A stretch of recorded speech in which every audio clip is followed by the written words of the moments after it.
The city was destroyed. Cars were smashed into trash everywhere, bullets and smoke, as if everything here had suffered a meteorite crash. In that destroyed car sat a man, the silhouette of whom looked like a teenager or student. The salon, like everything around, was destroyed. Devastation was sown everywhere. Everything resembled an apocalypse. Our hero's name was Perry, and as it turned out, he was a student of the history department, which could be proven by his student card.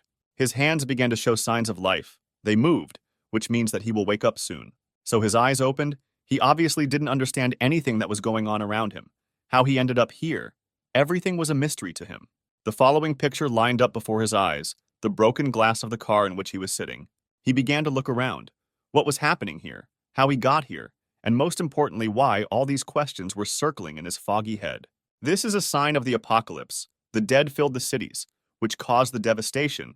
The city was empty, since the dead evicted the people. Zombies for our hero were commonplace. He did not see anything unique in them. He was not even afraid of them. He understood that he had ended up here completely by accident. He had no memory of the fact that he suddenly fell asleep in the car, and there were crowds of dead people in front of him. The student began to suspect the one who could have mocked him earlier, and it was she who pushed him into this car. Suddenly, he denied everything. In his memory, that offender threw him into trouble with a weapon. Suddenly, he decided to look back at the back seats to make sure he didn't have a weapon. As expected, on the back seats lay a blade in a sheath, which the offender left for our student for self-defense. This sword was not sharpened, which seemed strange to Perry, since during the apocalypse there should not have been any unsharpened weapons. Moreover, the sword even turned out to be familiar to our hero, as if he could have fought with it before, and this suggests that the blade is exactly the weapon that his offender threw to him. The sound of gunfire sounded outside the car, and it scared Perry to the point where his jaw dropped. He decided to get out of the car the fastest way possible, knock down the door, and prepare to protect himself from the shots, since they could soon be aimed at him. The student is well versed in weapons, but one thing is strange, how he realized that the shots were coming from an old rifle. In the midst of the devastation, cold monsters wandered, who had already died, but continued to annoy with their presence. In the direction of the shots, there was a large attack of the dead. It was not for nothing that they were fired upon. So one of the creatures got what he deserved. One bullet deprived him of part of his head and his second life. It turns out that the police were evacuating and firing at the monsters to protect them and take them to a safe place. The captain asked the lieutenant to report on the situation, and she said that the evacuation was in full swing. But the situation was not so colorful. The cartridges were running out, and soon it would be impossible to defend ourselves. The captain understood that the situation was heating up. There were more and more zombies and less equipment. Perry sat behind the cover and looked at all the details of the situation. Everything was very strange for him. Who is our student really? Why does modern weapons and police uniforms seem old to him, as if a minute ago he was in a completely different time? The zombies were overwhelming in their numbers. Sooner or later their volume would absorb the police, which Perry understood well. He assessed the situation in such a way that it was beneficial for him, but he could not help but save them. There were many contradictions in his head, but he could not think for long. That's all. The last cartridges were exhausted. There were more and more monsters, which means that death overtook them at the most inconvenient moment. The captain was depressed. His subordinate had spent his last ammunition. They had no choice but to die a brave death, like the Vikings. Suddenly, he shouted loudly to his lieutenant to voice a new order. At least one piece of good news is that the evacuation of people was successful and everyone is safe. Now the captain is determined. The order has been given, and they can sacrifice themselves in order to protect civilians. He ordered Lieutenant Gloria to provide pistol fire support, while everyone else grabbed their knives and charged at the zombies with all their fury. Everyone could envy their fearlessness. They went to certain death. Now the Valkyries will send them to a paradise for warriors. Gloria fired at the dead, providing support to her employees behind her. She finally began to understand that all her comrades would die, and she would be left alone with the crowd of the dead. For her, it was real horror. The streets were filled with the dead. Her comrades turned out to be food, and there was nowhere to run. Everything was terrible. There is only one cartridge left in the magazine. There are tens and hundreds of times more zombies. All that remains is to finish off yourself so as not to become a wandering dead. Initially, the battle was not equal. Even if they killed 2 dead men with 1 cartridge, there would not be enough equipment. They were all human once upon a time, but now they're just sacks of rotten meat out to kill. Gloria could not allow herself to become infected and become one of them and eat people. She had already put the barrel to her temple. It was unlikely that anyone would help her. Gloria was left alone with death, which was still standing nearby. Still, apparently our hero decided to help. Even if it might have been too late, he did not stand aside. He attracted attention well. Even the dead paid attention to him, and Gloria removed her finger from the trigger. Now our heroine was afraid that someone had not evacuated, that he was acting recklessly. Perry took over all the zombies. What caused them such aggression? Gloria had already decided to die. Nothing could interfere with her decision. But death turned away from her and left completely. But suddenly she realized that she was afraid for him in vain. He probably showed her a new level of strength that she had not seen before.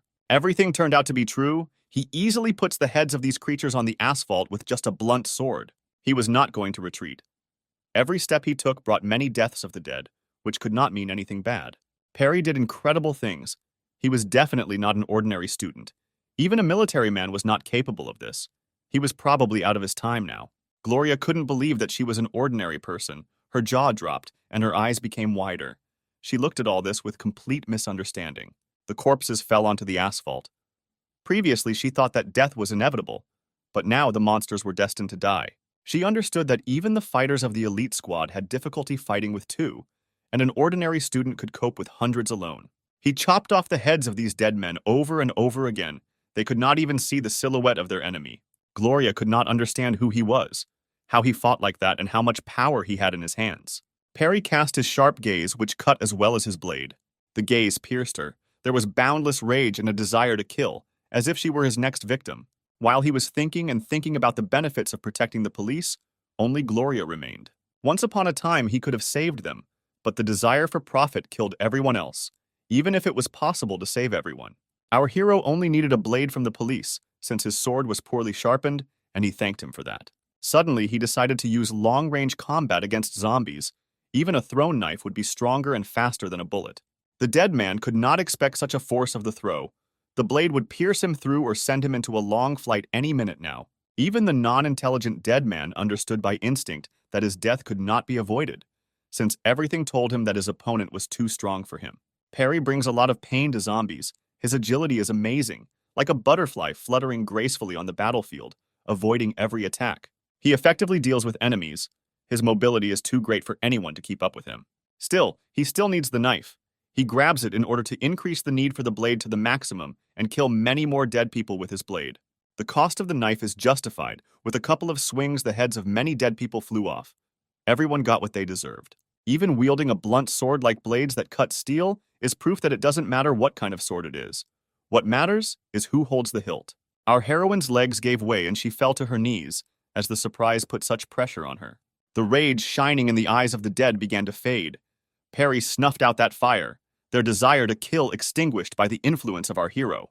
For him, it was as if he had already seen it all. He justified their weakness by the fact that they seemed to have only recently become infected. Gloria did not consider them weak. She was more amazed by his strength, since she and all her comrades spent all the ammunition, but suffered heavy losses. She was still kneeling in shock. Perry finally decided to look at her, which she was very surprised by. The policewoman rose from her knees and reported on her rank and purpose. Perry conducted a professional dialogue with her and asked her to report all the information to him along with the location. She listened to his requests and continued to remain silent because she did not fully understand who he was. She was asked to report on everything, but she just asks many other questions about how she was even hired for such a job if she is so emotional. The mysterious student nevertheless decided to give a helping hand to his new partner so that she could rise. She thanked him for saving her, but she was haunted by who he was and where he got so much power from. Gloria did not understand what kind of support our hero was talking about. At this time, he seemed strange to them, even if he spoke business language. He also did not understand why she asked such a question, since supporting him is a healthy decision. Then she decided to show our hero to her place, since she is a police officer, and besides, she showed him her ID. She was a senior lieutenant and a police officer in this city, and the ID did not appear to be fake. Even an ordinary ID greatly surprised our ordinary student. His gaze was full of distrust, since, in his opinion, no one has been using such identification for a long time, how long ago they were abandoned, and why they are used here. The uniform was also not the same as before or in the future from which our Perry came. He looked to the side again. Everything around him was the same as before, old, something that had not been used for a long time. He had already seen the apocalypse before, and it was exactly the same. Besides, the zombies were just like at the beginning of the disaster, and there were not a single strong ones. To Gloria, Perry's behavior seemed strange, But suddenly he asked for the year, month, and day, which indicated his suspicion that he was out of time. She, too, was confused by such a strange question. Or rather, she did not understand why he, having such power, was asking about time. The guesses turned out to be true. He tried to pretend that everything was normal, but he understood that he had returned 10 years ago, when the apocalypse had just begun. Yet he was not just a student. This day was a real coincidence. A hail of destructive meteorites, a zombie infestation, and an overall apocalypse. The virus infected more than half of the population, but was defeated after a while. But this does not mean that all bad weather is over. Extraterrestrial technologies suddenly appeared, which created a number of evolutionary zones. These technologies allowed humanity to evolve, but unlike everyone else, Perry did not receive abilities, but only physical strength. But one thing was revealed only now. Going back in time 10 years ago was his ability. It was as if fate itself gave him such strength, since he was able to get to the beginning of the apocalypse in order to help the remaining people with his knowledge. He clenched his fingers into a fist. Now he decides the fates of all these people, since the previous powers were with him. Perry had power, knowledge, and strength that everyone else would have a very long time to achieve. Suddenly, Gloria did not let the student from the future finish his sentence and pointed out something more important to him. An emerald glow reigned in the sky, the beauty of which she had never seen before even in the Arctic. So everything that he predicted began, zones of evolution began to appear, and their green glow was a consequence of a small amount of time. This zone should be one of the first, and it was also the only one in Asia, so they had better hurry up so as not to be late. She considered this radiance very beautiful, but before she had time to express her thoughts, Perry began to tell her her rank. But suddenly he told our Gloria something that he could not have known at all, but he knew that she was also a second-year student. Only now he decided to get to know her better and tell her about himself. She was infinitely surprised that he was a student with such and such abilities, but she no longer trusted him, as if he was hiding something. Suddenly, she asked him to show his student ID, which, in her opinion, would refute all his words. He pointed out that the ticket was in his car, which would make people believe him less, since on the surface it was a real lie. As expected, she began to trust him even less, since he too clearly refused to show his student ID. The image of a sophomore in her eyes was completely different, since you rarely see a student driving, with a weapon and with such and such strength.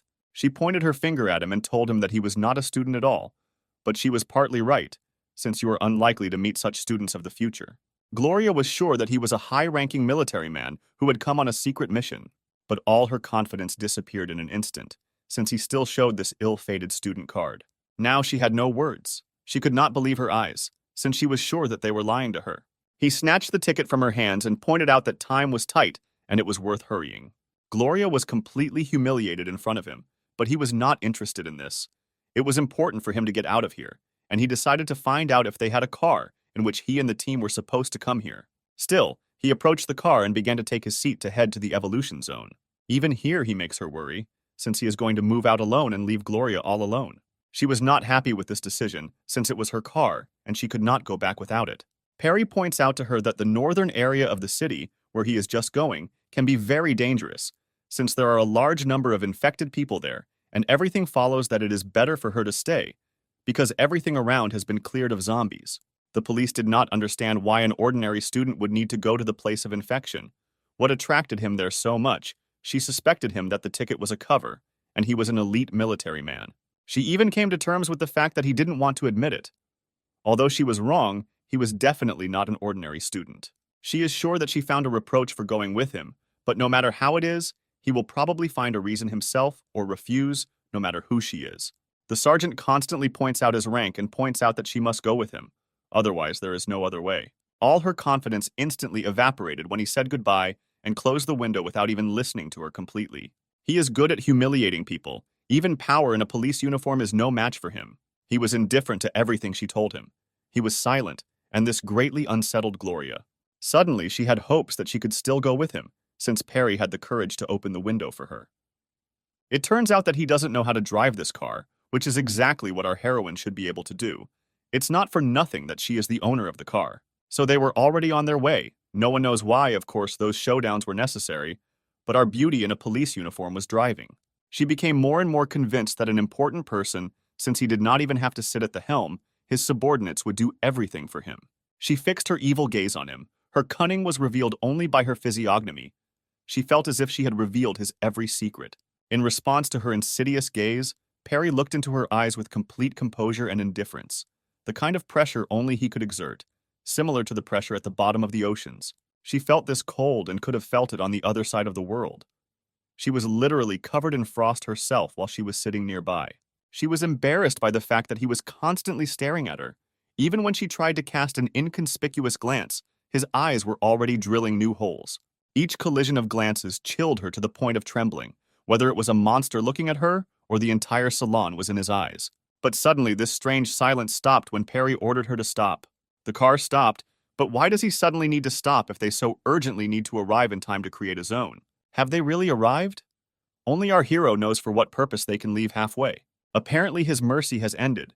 Either he finds it hard to bear the insidious glances on himself, or he is worried about the fragile beauty and wants to take care of her safety. She was terribly afraid of him. Every word instilled in her a hefty fear that she could not control. He took the steering wheel, because during such a period of time, watching her, our student from the future learned to drive a car, which Gloria did not believe. The student understood that at this speed they could be late, and they should hurry up, the sooner the better. Gloria was confused because she didn't understand where they might be late. Earlier, he also pointed out that there was quite a bit of time. Before she had time to get an answer to her question, our hero set off at full speed towards his goal, even if there were no obstacles in front of him. The speed with which he was driving was amazing. The air around him was heating up from the fact that he was rushing. It was now clear that he was in a hurry to the northern part of the city. You can't believe this the first time? He drove better than the masters who have been driving for decades, and he literally learned to drive the car just a second ago, but it was as if he was already speaking the same language with it. The city was already on the horizon. Being late is not about our hero. He will arrive at his destination in the shortest possible time. The speed caused the leaves to fall down, the wind remained behind, and did not give any competition to the car driven by an ordinary student. Still, there was still some ammunition, which Gloria is now using and replenishing her magazine. She regretted that she and the team could not get through to the car with the equipment, then they would all be able to survive. Meanwhile, there were more zombies near the city, and Perry effectively crushed them with the power of this machine. She can't even collect the cartridges before Perry runs over another dead man with his own pleasure. He assessed the situation well, and also understood well that with every meter he traveled, it became more and more dangerous. Now Gloria treated our hero with respect, even putting him above herself, only because she suspected him. The police decided to find out why he was heading to the northern region, whether his parents really stayed there. But his answer was very simple. He had lost his parents a long time ago and could not return them. She probably felt guilty for what she said, but you can't blame her because she is in no way guilty of this. Still, she told the reason for their stop and why they decided to evacuate them, but their initial task was to explore the northern region.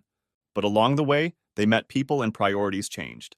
The glow appeared 2 hours after the virus appeared. The authorities sensed something was wrong and decided to send people on reconnaissance, and they turned out to be our police team. Previously, he did not have time to get into the evolution zone, but now he must do so. Then he became interested in the time, and he decided to ask Gloria to find out how many moments they had left so as not to be late. There was no signal, but the time was accurate, which seemed strange to our beauty. Time was running out. Only 10 minutes and a few kilometers would separate them from the zone. According to his memory, the zone should appear at 5 o'clock in the afternoon. Suddenly, Perry makes the quickest decision of the day and thinks about changing his route to shorten the distance and get to the north of the area faster. Each time he gave food for thought to our heroine, she could not understand what route he could be talking about, since one could expect everything in the world from such a madman. As expected, he makes a move with his knight. No one could have expected this. He turns the steering wheel, and this sharpness proves that the route has already changed. He intends so seriously that he thinks in an instant. His decisions are lightning fast. In order to achieve his goal, he calculates 10 steps in advance. There was something in front of the car that made the heartbeat faster. The adrenaline rushed out, and the skin was covered with goosebumps. The new route was occupied by monsters that could greatly slow down travel into the zone. She understood that zombies could interfere with them, but Perry thought faster. He remembered the machine gun that stood on the roof, and it would be the key to entering the zone. Suddenly, she calmed down. She finally realized that she could rely on an ordinary student from the future, since he knew what to do. But fear did not leave her even now. She wanted her thoughts not to come true, but all the craziest things already lie in the mind of our hero. So they needed a machine gun. They showered the dead with a hail of lead. Each one became like a sieve. They could not expect such precipitation, and Perry makes their worst nightmares come true. Everyone is already jealous of such shooting. Each bullet claimed many lives. He did not leave them even a chance to survive. Now no one could interfere with their path. All the monsters fell down and became level with the asphalt, becoming its covering. Gloria couldn't believe her eyes. She hadn't hit a single monster the whole time. The road was perfectly clear, and no one stood in the way. In order to achieve maximum speed, Perry ordered her not to control the steering wheel, only to press the gas to the floor. Her look said it all. She was afraid of such madness, but she understood that she could trust this student. Perry knew that there would be a turn ahead, but still asked not to stop and not to steer. Yet he was not so stupid as to miss such a detail of the plan. Meanwhile, the stone in the sky shone stronger and stronger. The sky was painted an emerald color. The zone should appear any minute. The city was covered in a light green fog, as if the matrix had malfunctioned, and a code of green numbers appeared around on a black screen. Our heroes were almost in time for the zone to appear. They literally flew into its boundaries so as not to be late. The green haze around the car was a consequence of the fact that our friends were in time. Now all possibilities are open for Perry. The collision with the surface turned out to be not at all gentle. The car was initially very battered, and now it will not be easy to get it back on its wheels. Fortunately, the passengers were alive, but the sand that appeared in the middle of the city softened the landing, and our heroes survived. Perry outdid himself. They arrived right at the creation of the zone, yet Perry's short route paid off completely. Gloria could not believe that the northern region had completely become a desert. Everything around was incredibly strange. The student was rejoicing that they were on time, as if he already knew in advance the time of creation of the zone. But Gloria did not understand this, since she could not even think that Perry knew the future 10 years in advance. Everything around was as in Perry's imagination, as if he saw what he expected. But Gloria herself was inspired by what she saw. But it's true that in Asia, in the northern part of the city, Sphinx statues and ancient pyramids appeared. It's not for nothing that the desert appeared here. She definitely suspected something was wrong. Everything around was incredibly strange, and Perry calmly stood and looked at it, as if he knew it all in advance. Here they are, manifestations of the zone. Everything, like a matrix, enveloped this area. All those who did not know about this were very frightened. People heard voices in their heads. They claimed about a certain zone. The territory that was chosen turned out to be Egypt. It was not without reason that the first wonder of the world became the first zone of evolution. The Sphinx, a lover of riddles that he asked travelers, became the guardian of the crystals of evolution. Those who do not answer will be eaten by God. This voice was broadcast into the heads of every person. As it was said, this zone appeared by an unknown force so that people could take away the crystals of evolution while they were isolated from the whole world. Even when she was full of fear, she thought clearly, realizing that they had 3 ways to get out of the zone. Her heart calmed down. Fulfillment of one of the conditions will result in the disappearance of the zone. Otherwise, all people will remain imprisoned forever. There were some discontents. People from other areas found themselves far from their families, and they did not care about the zones. Getting out of here was their first priority. The dead also entered the zone and were already seizing a bus, which obviously had people on it. There was a large-scale attack by the dead on the transport. They were hungry for fresh flesh, which was on the passenger seats. The bus was a treasure chest for the zombies. A pleasant surprise awaited them inside, for which they made their way with all their might. The driver pressed the pedal to the floor, but in the sands the speed would not be great. If no one helped them, death would be inevitable. Having picked up great speed, they still hit the border. Apparently, their fate will be known. The collision was painful. The driver should have lost his life instantly. He was the only one with a one-way ticket. The evolution zone was truly impregnable. Even a bus at high speed could not pass beyond its boundaries. Passengers prayed for salvation. Zombies gave no rest to the survivors and drove them into a corner. Gloria understood that the situation was heating up. Those people were in mortal danger, and a sense of duty prompted her to save these defenseless people. Perry warned Gloria that they would only be able to save her when she gave it her all. They ran along a sandy path, the driver driving all the passengers into even greater danger when he decided to drive away from the monsters. Everything around was reminiscent of some kind of miracles. Concrete forests against the backdrop of ancient statues and pyramids. The strangest was the Sphinx. His gaze drilled into every inhabitant of the evolution zone. It was not for nothing that he became the keeper of the crystals. His eyes shone like candles in a temple. No one could deny his divine power. It was not for nothing that he became the guardian of the ancient pyramids. Incredibly, the Sphinx was definitely not a simple statue. The zone awakened hidden power in him, and he will again ask riddles to stupid travelers, which will be a test. The driver is his own tomb in the wreckage of the cabin. His fear has left him forever without the sky above his head. The creatures were more terrible than any nightmare. They were all exhausted. They went wherever their feet took them, where instinct would tell them. There was not a drop of reason in them. The passengers are in mortal danger. The monster's eyes shone with the flame of rage. They are hungry, which prompted a constant hunt for fresh flesh. Sometimes people can be much more terrible than any monster, since they are ready to throw their neighbor into crowds of monsters to save themselves. She did not show real cowardice on the part of this impudent person, but she stood behind when the girl saved her life, putting hers on the line. On top of everything else, she reproached the brave beauty for the fact that it was she who was to blame for the fact that they got on the bus. There was no combat strategy in that dead thing. It went straight into battle. One could not expect an insidious stab in the back from it. The girls huddled in the back seats. Their fear knew no bounds. Their teeth clenched. Tears flowed from their eyes, and screams were heard on the other side of the zone. The heroine was not a simple girl who was afraid of death. The beauty had the courage to stop the zombies with an ordinary pipe, thereby saving the passengers. Still, her strength is not enough to push through the walking corpse, and Rose asks for help from her friends. Together they were much stronger in any case against the crowd. Everyone will be defeated, even the walking dead. They have a chance to escape from the monsters. The girl turned out to be smarter and braver than everyone else and used the collective power against the coming death. Even at such a moment, that impudent girl decides to run away first and casts her gaze towards the exit. Such impudence is incomparable to anyone. She leaves all her friends to the mercy of fate when she has taken advantage of them. But suddenly, another monster at the entrance interferes with her plan. Do they have a chance to escape against the two dead people, or will Perry and Gloria have time to come to the rescue? The impudent woman began to lose hope of survival. They were surrounded on all sides, which means their chances of survival became significantly less. It was clear from her face that she was ready to do anything to survive. She would use any opportunity to her advantage. Still, she manages to escape, leaving all her friends and Rose with two corpses, which will devour them without pity. There was no shame. She ran and didn't even turn around.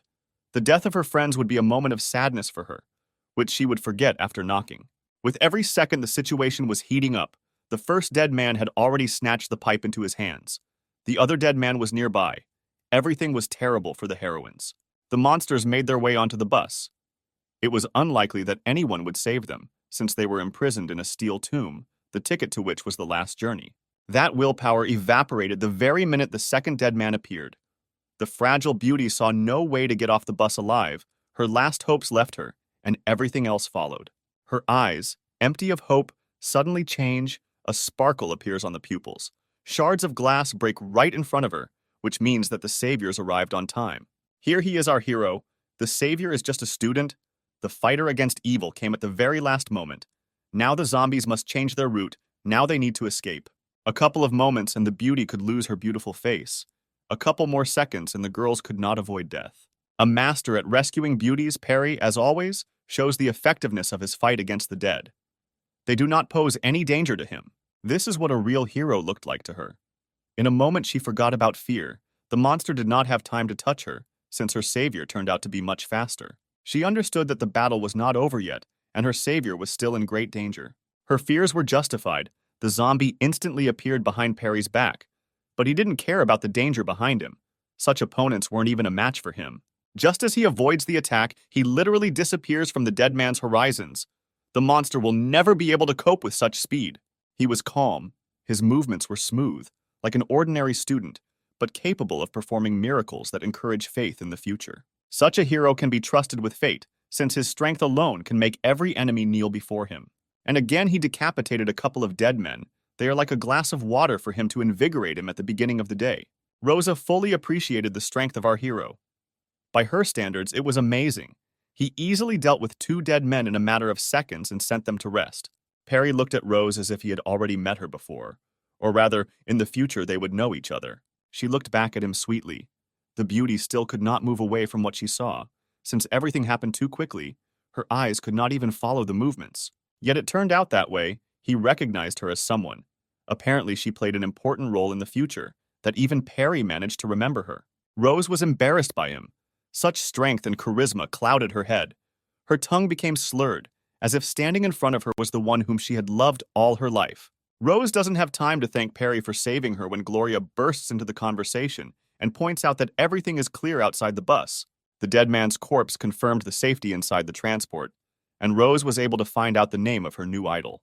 Gloria instilled confidence in all the passengers and indicated to them that they should follow her. Still, the rescue did not come without bad news. That impudent girl ran away and put herself in danger. Right now she is not with them, and being alone in the middle of the apocalypse is terribly dangerous. The policewoman was horrified by what she heard. Joy was instantly replaced by fear that the defenseless girl was in mortal danger. Perry was well aware of how badly things were changing. Literally every rescue was not without losses. The impudent woman was already very far away. She was running and didn't even think about the fact that everyone was saved, and she was running towards death. Suddenly, she was covered with a strange shadow, but there was not a cloud in the sky. The clouds could not block her sky. What was above her was just falling on her. Finally, she noticed this strangeness above her head. Apparently, her fear set her up. Betrayal cost her much more, so to speak. The miser pays twice. Now her salvation was pointless. She would die. Even if she had previously sacrificed her friends, her greed destroyed her. But what kind of giant creature crushed the impudent woman? An incredible danger is approaching the bus. The situation has only gotten worse. She died in front of everyone. The sand giant crushed her and didn't even notice because of her size. Gloria already sensed this horror outside the bus. An unprecedented danger comparable to a catastrophe was approaching. Nevertheless, the Guardian woke up after a long sleep. From his gaze, it was clear that he was heading towards our heroes. The support under his feet shook. Only Perry could know what to do when meeting the sand god Sphinx. The living statue frightens the bones. His gaze presses on the victim like a mythical mountain on the back of the Titan Atlas. Once an ordinary statue, now a terrifying guardian who will kill anyone who does not displease him. This is all our Sphinx. That scream deafened all the passengers. Fear enveloped them, and not without reason. This disaster was a real horror in the real world. Perry recognizes him from thousands of others. A lone guardian who was stronger than all the other guards of the evolution crystals. The girl has lost hope in life so many times that you can lose count. Perry, as calm as ever, continues to calm everyone else down with his unshakable spirit and willpower. At such a moment, he orders everyone to sit down and start reading. He behaved strangely, and Gloria just noticed this. There was no time to explain. If Perry knows what he is doing, then you can trust him. Otherwise, the claw that pierced the roof of the bus will pierce you. No one made any unnecessary movements. Everyone was quietly reading books, without any fear for their lives. But in this case, everyone would be scared. The silhouette of a giant god was looking down at them all through a hole in the ceiling. His eyes shone with the rage of the gods. It was he who could bring down the heavens on all mortals. But something in his behavior was strange. The sand god did not kill his victims instantly. He looked at what they were doing. Apparently, it was not for nothing that Perry ordered them to read. There was some kind of catch in this. Onlookers from the rooftops were already sure of the death of our travelers. But if Perry controls the situation, then success is guaranteed. Even a history textbook was able to attract Perry's attention. Or rather, he considered it very interesting. It's not for nothing that he studies at the history department. Incredibly, our student once again surpassed himself. The Sphinx noticed that everyone was reading and decided not to distract them from the important matter. Perry has a real ace up his sleeve. His knowledge can do incredible things. He knew much more and used it to the fullest. All the onlookers were speechless. Everyone was sure of their death. But now they did not doubt the knowledge of our hero, since it was he who prevented the attack of the Sphinx. Why did the statue leave them alone? How did they manage to do this? What kind of trick did the guy use that reflected the rage of the great god? These were the questions that circled in the heads of those people. When the Sphinx left, Perry closed the book with full confidence.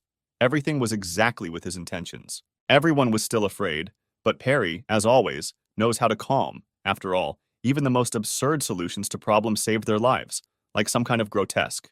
They can breathe a sigh of relief. Gloria was watching the Sphinx. Their lives were on the verge of a cliff. But the student of the future again saves everyone with his mind. Initially, the policewoman could not believe such nonsense, but now she was jubilant. Her eyes shone with admiration. Perry was incredible to her. He was absolutely calm. Everything went as it should. But Gloria could not believe what was happening before her eyes and how our hero managed to know everything in advance. However, everything could not have been simpler. They had to remember the very advice that was broadcast in people's heads, and it said that they needed to understand the character of God. Gloria had already completely forgotten about him. Rosa remembered the whole advice word for word, but no one could even think that this was the answer. The Sphinx was precisely that sand god, and it was necessary to remember the associations about him. Not a single traveler could pass by the Sphinx and not listen to his riddle. It was always the same, and the answer was no different either. But those who answered incorrectly were killed by the sand god. He was distinguished by great cruelty towards fools who could not answer the riddle correctly, but he treated smart and wise people with respect. One day a sage appeared who was still able to give the correct answer, as a result of which the Sphinx threw himself off a cliff, which means that he treats smart people with respect and fears them. Reading books was just an excellent demonstration of wisdom and a good mindset, which Perry took advantage of. But suddenly something disturbed his peace. Some thought awakened a strange surprise in him. But it turned out that they all initially had a chance to survive without our student, since they already had books. Suddenly it dawned on him twice at once. It was not for nothing that he recognized Rosa. It was she who could become the savior of the zone. Since only she remembered the advice, she had different books, and only she could help all the inhabitants of the zone. The beauty reminded him of someone he could remember from the future. She was probably very influential. Rosa was very shy about our hero, but still decided to thank him and get to know him better. He didn't make her feel even more insecure and even find similarities between them. Incredibly, in the future, our Rose was one of the most influential people in China, mastered several elements, and could create storms and cataclysms. He thought sensibly and understood well that she received those powers due to the evolution crystal, since it was one of the most powerful.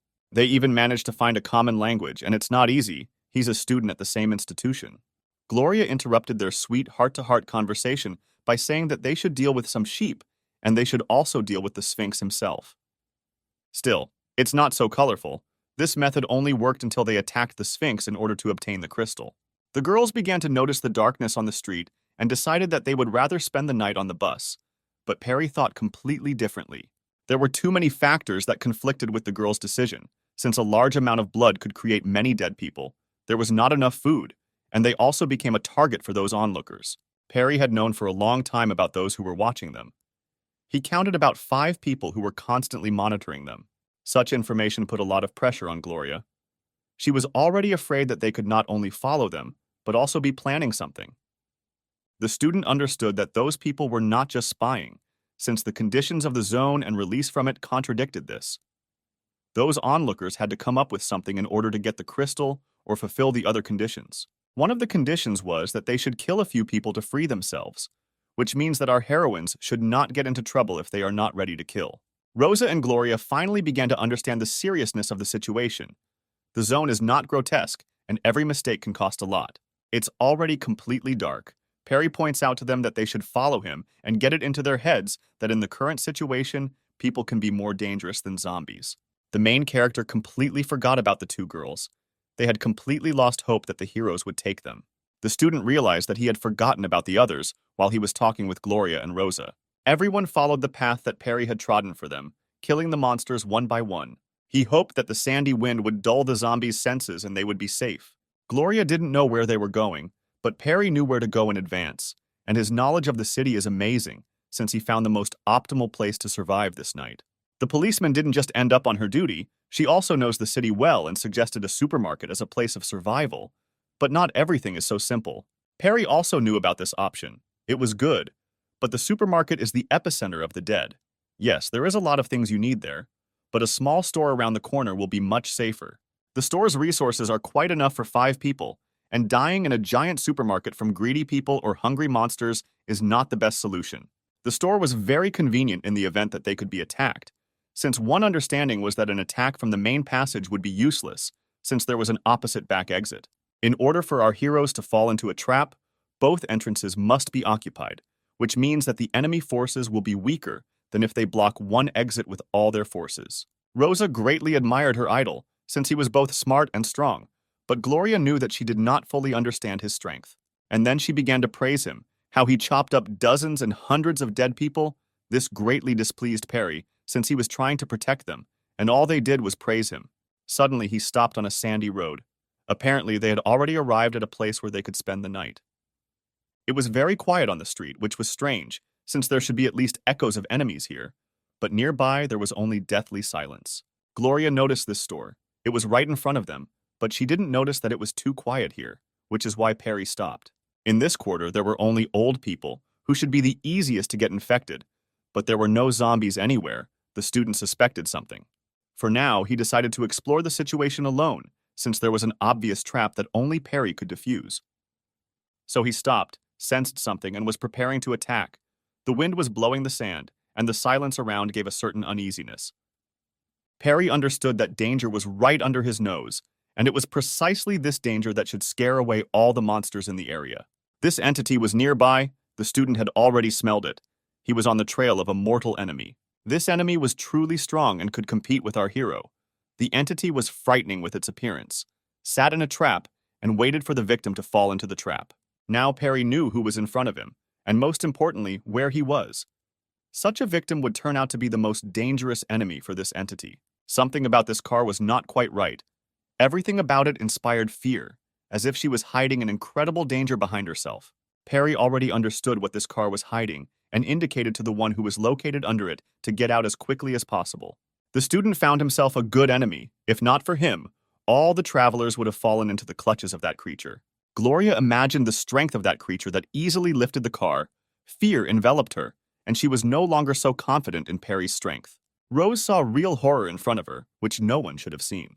So this creature came to light. In comparison with others, it was much more terrible. Stronger, however. It was superior to all the dead and everything.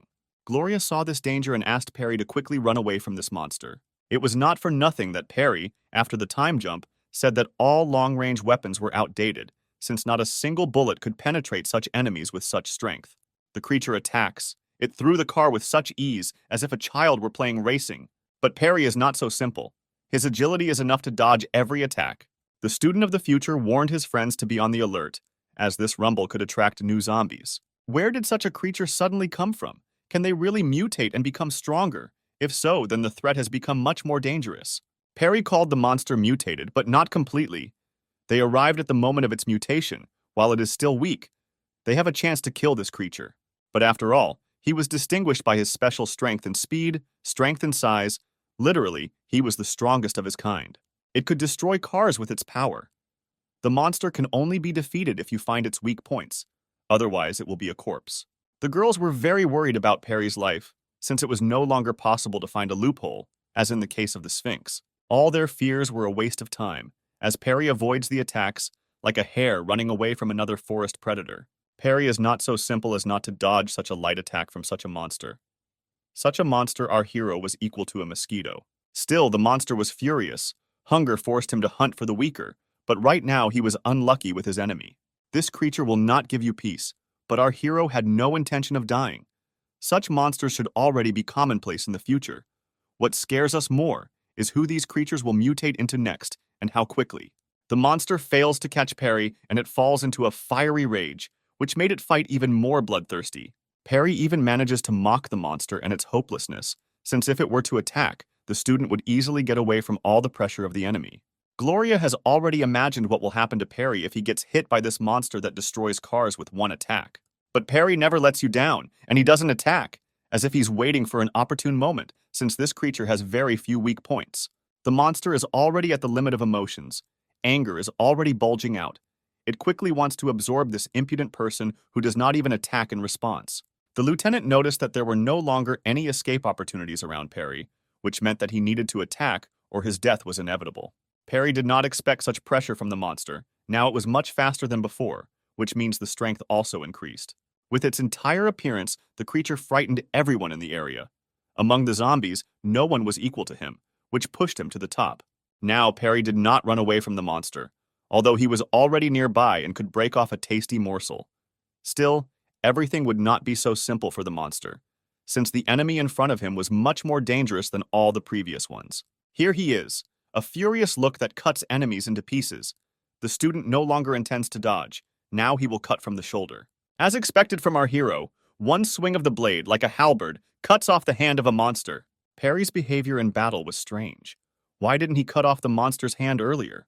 What was on his mind? Gloria wondered. The fight continued, and the student decided to look at his sword, although there was a furious monster behind him who became even more angry since his hand was cut off. The fears were confirmed. The monster screamed in pain. Now it cannot fight with all its strength, but with hefty bloodthirstiness. The furious monster was already rushing at full speed towards Perry, preparing to blow his head off. Incredibly, the monster was already on his heels, but our hero prepared a pose for a powerful attack. Apparently, death had already come for the dead man. This pose meant a sudden counterattack. As expected, he left no chance for this monster to mutate further. Now he is another zombie who fell at the hands of the hero of the future. He didn't even manage to understand what happened. The hero disappeared from sight and cut him. Brains flew out. Perry again proved stronger than every monster and exceeded all expectations. The strongest monster on the block, the one who scared all the weak zombies and people away from here, fell in front of the tiny man with his smeared head down. The larger the cabinet, the louder it falls. The girls were amazed. He killed them with one swing of a dull sword and left no hope for life. Incredibly, after death, the monster began to release energy that poured into Perry, but he had not noticed this before. His strength was replenished. He became even stronger, as if he had increased his level. This is the ability of the crystal. He is capable of this. At this rate, he will easily increase his rank even after a year, yet his strength is amazing. The friends were very worried about that fight, but it turned out that Perry could chop up every enemy in a matter of seconds, which seemed strange, since the hero of the future always just avoided attacks. Everything was obvious. The whole secret was hidden in the monster's body. They only had to take a closer look at the monster. Not everyone liked to look at this creature, also dead, with brains blurred all over the earth.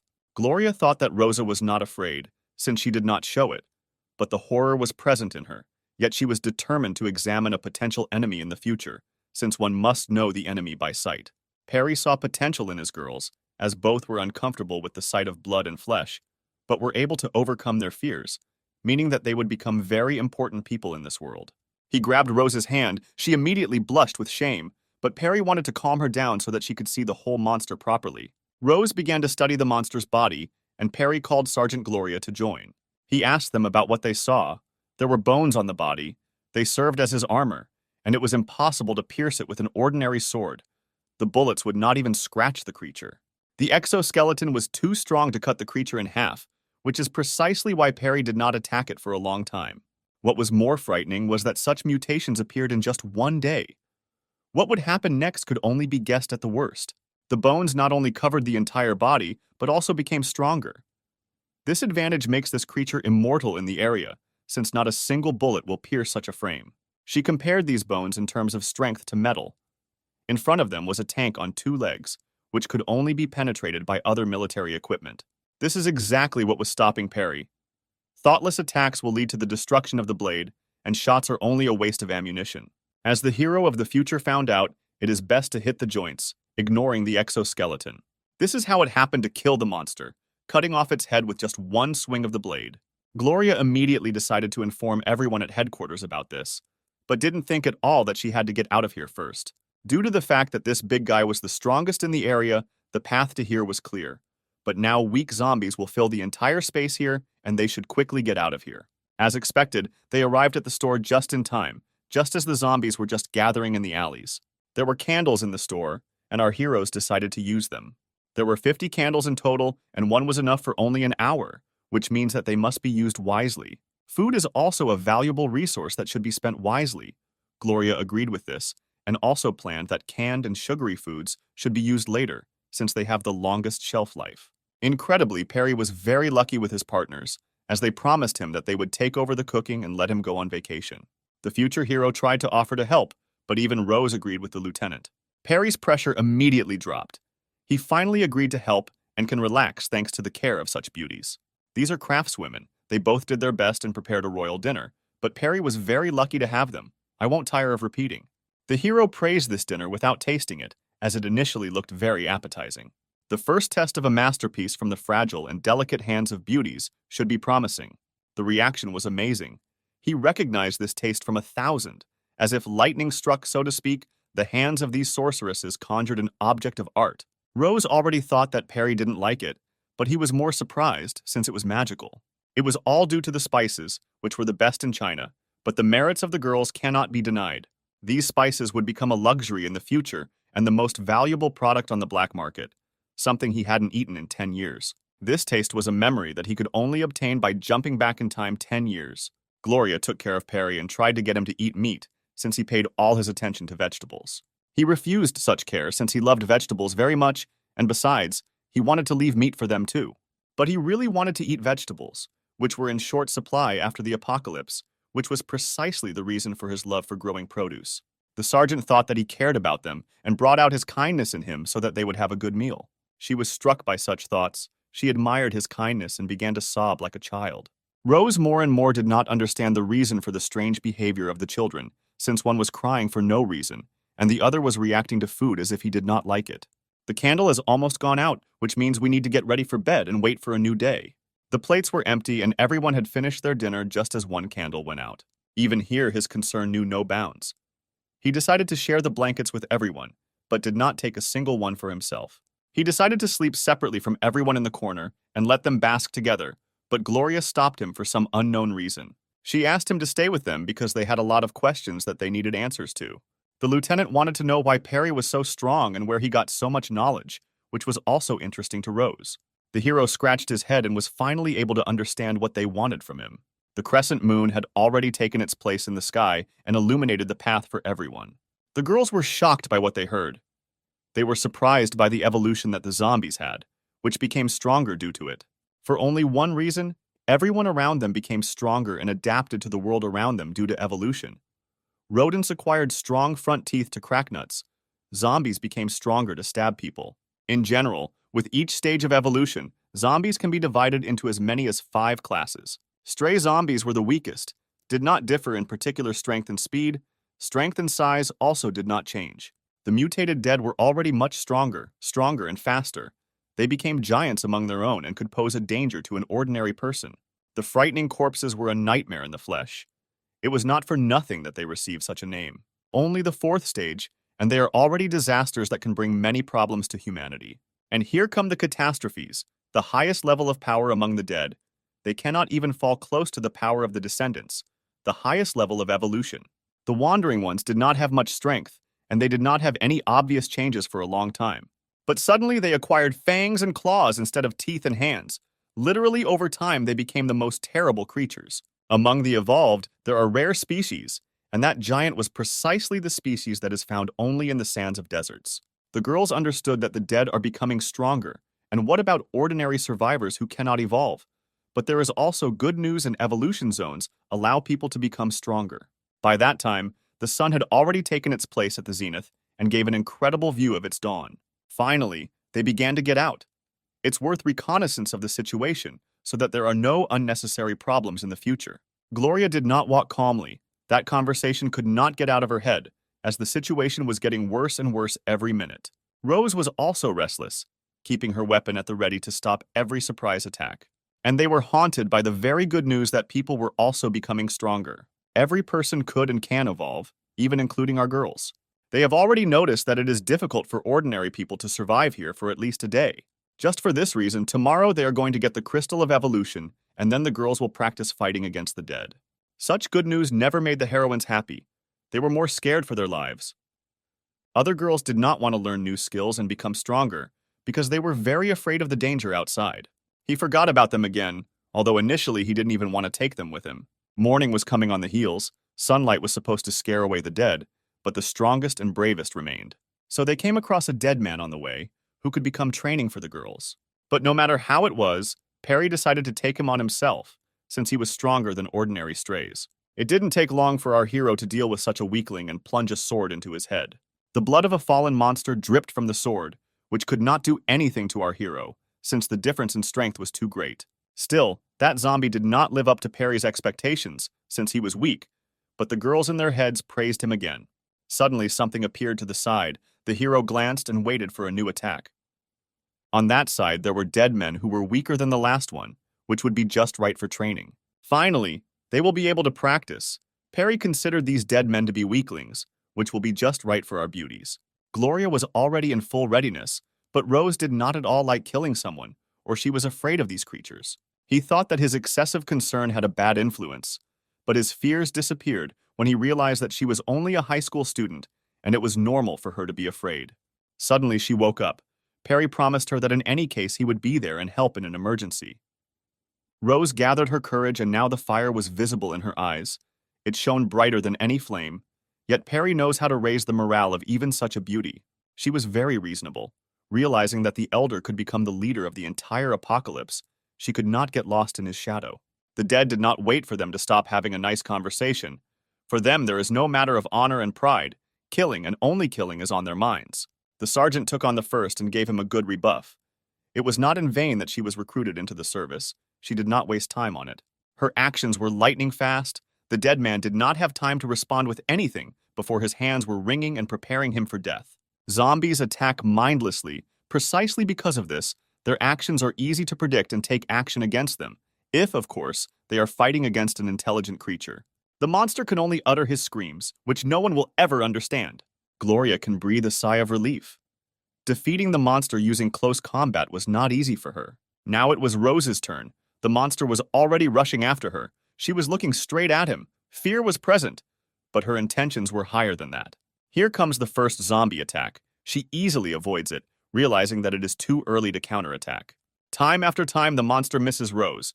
His thoughtless attacks are of no use. Her gaze shone brighter than all the stars, beautiful in everything. Two opposites in one beauty, unearthly sweetness and incredible fortitude. The flame of rage in her eyes and the fear of murder in her heart. The best time for a counterattack, she pierces the monster with her spear, like Odin with the spear Gungnir. Now her hands are stained with blood up to the elbows. The harsh world did not give her a peaceful life, marking her with the mark of a killer. But fate gifted her with the skill of survival. Now she is a real hunter. This time she is a killer, a victim and a witness, a monster killer, a victim of conscience and a witness of death. But she was able to cleanse the world of a monster that could kill many more people. Rose experienced the greatest fear in her life and overcame it. The strength of spirit of such a beauty is amazing. It will be difficult for her to recover from this. She will simply need support, since it is quite difficult to accept the first murder. Here she is, a worthy support. Perry, as promised, came to the aid of his fan at a difficult moment for her. The world was no longer the same for her. Everything was collapsing around her. The first murder of even a dead man would be difficult for her to accept. But suddenly, her gray world is painted with the brightest colors, and all she had to do was stroke Perry's head, since her beloved can warm her up warmer than any sun. He made it clear to her that there was no longer a moral standard in this world, and it was impossible to regret the death of a dead man at all, to which she immediately agreed. An incredible dawn shone over the sand dunes. The second day of the apocalypse began. The zone has not yet been deactivated. Perry noticed that it was dawn and he could move on to meet his goal. Gloria suggested climbing higher for reconnaissance purposes and looking at the situation from a different angle. Perry agreed with her and pointed to the building, which was the best option for reconnaissance. It was not for nothing that he chose this particular high-rise building. It was abandoned, which means that there will be few zombies who were previously residents here. Gloria wondered why they chose an unfinished building. Perry revealed the obvious. Where there used to be crowds, there are a lot of zombies. Where there are no people at all, you can meet at most a lonely couple. It was precisely this kind of thinking that Gloria could not get used to. The student pointed out something very important in that direction. Gloria immediately had to look at it. She couldn't understand at all what Perry was talking about. She looked at the pyramids, at the Sphinx, but nothing was visible. Still, she managed to notice a familiar car that was burning, had it really been set on fire under the scorching sun. It turns out that this was the same bus that Rosa was on. Something was clearly wrong about it. Everything turned out as Perry said. They were already hunting for them, but they were not found, and the bus was set on fire, an act of hot-tempered people. Gloria was glad that she had listened to him, but they did not know who these hunters were. But Perry was sure that they would find out very soon. Suddenly, he again pointed to that place. Something was happening not far from the bus. A group of radicals was passing through there. Their goal was an evolution crystal, which they were going to get without thinking about the consequences. The crystal shone brighter than the sun in the sky and attracted the attention of magpies, who climbed higher and watched our heroes, and also set the bus on fire. People did not find a place to survive and lay under rubbish, plastic bottles, and food packaging. Even Rose's friends noticed the glow, but it was very hard not to notice. This light provided many questions for Gloria, but its greatest impact was on Perry's crystal, which began to glow strangely. He noticed this influence. The crystal resonated, and that light only made the condition worse. The radicals were real madmen. They rode iron horses into the hands of danger without even thinking through a plan of action. It is unknown how they planned to defeat the Great Sphinx, the mythical god, but their intentions were definitely serious. The bandits were confident in their luck, and because the statue did not move, they thought that even God was on their side. So far, its wheels have been moving confidently, but if the Sphinx wakes up, this bandit will be in trouble first. He promises himself that with the help of the crystal, he can take over the whole world, becoming an absolute ruler. Gloria was senselessly afraid that such a dangerous thing as the crystal of evolution would fall into the hands of these people. Still, Perry was right about the fact that people are sometimes more dangerous than zombies, since such people are ready to enslave the whole world and create hell in the world in the flesh. The lieutenant wanted to quickly move forward and solve problems with these bandits, but Perry wanted to watch them even more. The hero said an important quote that in a game in which life is at stake, one absolutely cannot believe in luck. Suddenly, a sandy hill appeared under his wheels, on which he would take off like on a ramp, but this would be his last jump. A strange silhouette was formed from the sand, into whose paws the bandit was flying at full speed. Where are his loud and promising words that came out of his mouth much more confidently? To stumble on his first steps and die the death of another fool, that is his fate. The bandit was squeezed between the giant hands of the Sphinx as divine punishment fell on this fool, whom the sand god did not like very much. The radicals are now not so confident in their victory. Soon their heads will fly from their shoulders at the hands of God. This will be very low on their part, since he will die as a punishment for the killer of fools. They did not understand what was happening before their eyes. There were two sphinxes here, and no one could have expected this. The first statue also stood motionless. Something was wrong with him. There was no that look that pierced the hearts of everyone. Incredibly, the statue was crumbling before our eyes. What was happening? It was a fake. These were the questions circling in everyone's heads. They began to understand the situation they were in. The bandits were hunting for a crystal and fell into a trap. The Sphinx was an insidious enemy. It is not for nothing that he is the god of mysteries. He smiled evilly in response to these impudent people. There was no point in running. They simply would not have had enough speed to escape from such a giant. All that was left was to fire at him. The shots also did not do any good. Each time the situation became worse and worse, and the Sphinx turned from a god in appearance into an insidious god. Gloria was surprised that these people had weapons, since this gave them an advantage in long-range combat. Except they have a lot of weapons and explosives, which they use against the sand god. The explosion occurred, but it was not for nothing that Perry suggested observing the actions of the bandits and coming up with a plan at the expense of their sacrifice. Incredibly, they were able to wound this giant, which means that he is not immortal and somehow he could be attacked. The pain made him howl at the top of his voice. They brought at least some harm to God and benefit to Perry. But suddenly a sand whirlwind appeared nearby. What is this? The Sphinx's new ability. Something is wrong in the Sphinx's behavior. Why would he erect a new statue? His trick has already been revealed to everyone, and no one will be surprised by it anymore. They understood that explosives were working, which meant they had to use them to their fullest, and then they would definitely defeat God himself. A couple more sticks of dynamite and our insidious god will fall and scatter him with the wind. A second explosion sounded. A little more, and there will be anarchy in the world, where the throne will be occupied by a bandit and a tyrant who will shed rivers of blood, but will take the place of the ruler of this world. A successful future has already flashed before them, where the apocalypse will come after the recent one. Now he didn't scream so much in pain. The Sphinx shook himself off and was ready to take out his divine rage on his enemies. Things got much worse. He recovered with a couple of shakes of his head. What was his secret? The old wounds have healed. The explosives no longer work. Something is wrong with that statue. There was some strangeness in it that was able to restore the Sphinx. The bandits were no longer so joyful. It seemed to them that the sand god was immortal, and they would no longer see victory. They had already harnessed their iron horses and were preparing to escape, but it was unlikely that the insidious god would let them go after such an intervention. The Sphinx will not tolerate this. They certainly will not be able to escape from God's punishment. The speed will not be enough. As expected from God himself, he will not let them escape even if they solve his riddles. The onlookers felt the horror that came from the monster. They understood that such a large size and immortality they could not overcome. Gloria herself was not confident in the success of our hero. Even she thought that there would be no way out after this. The enemy was too strong. But she never received an answer. Perry had already slipped away and left the horizon in an attempt to steal the crystal directly from the clutches of God. The student conquered the sand dunes and quickly rode towards the pyramid.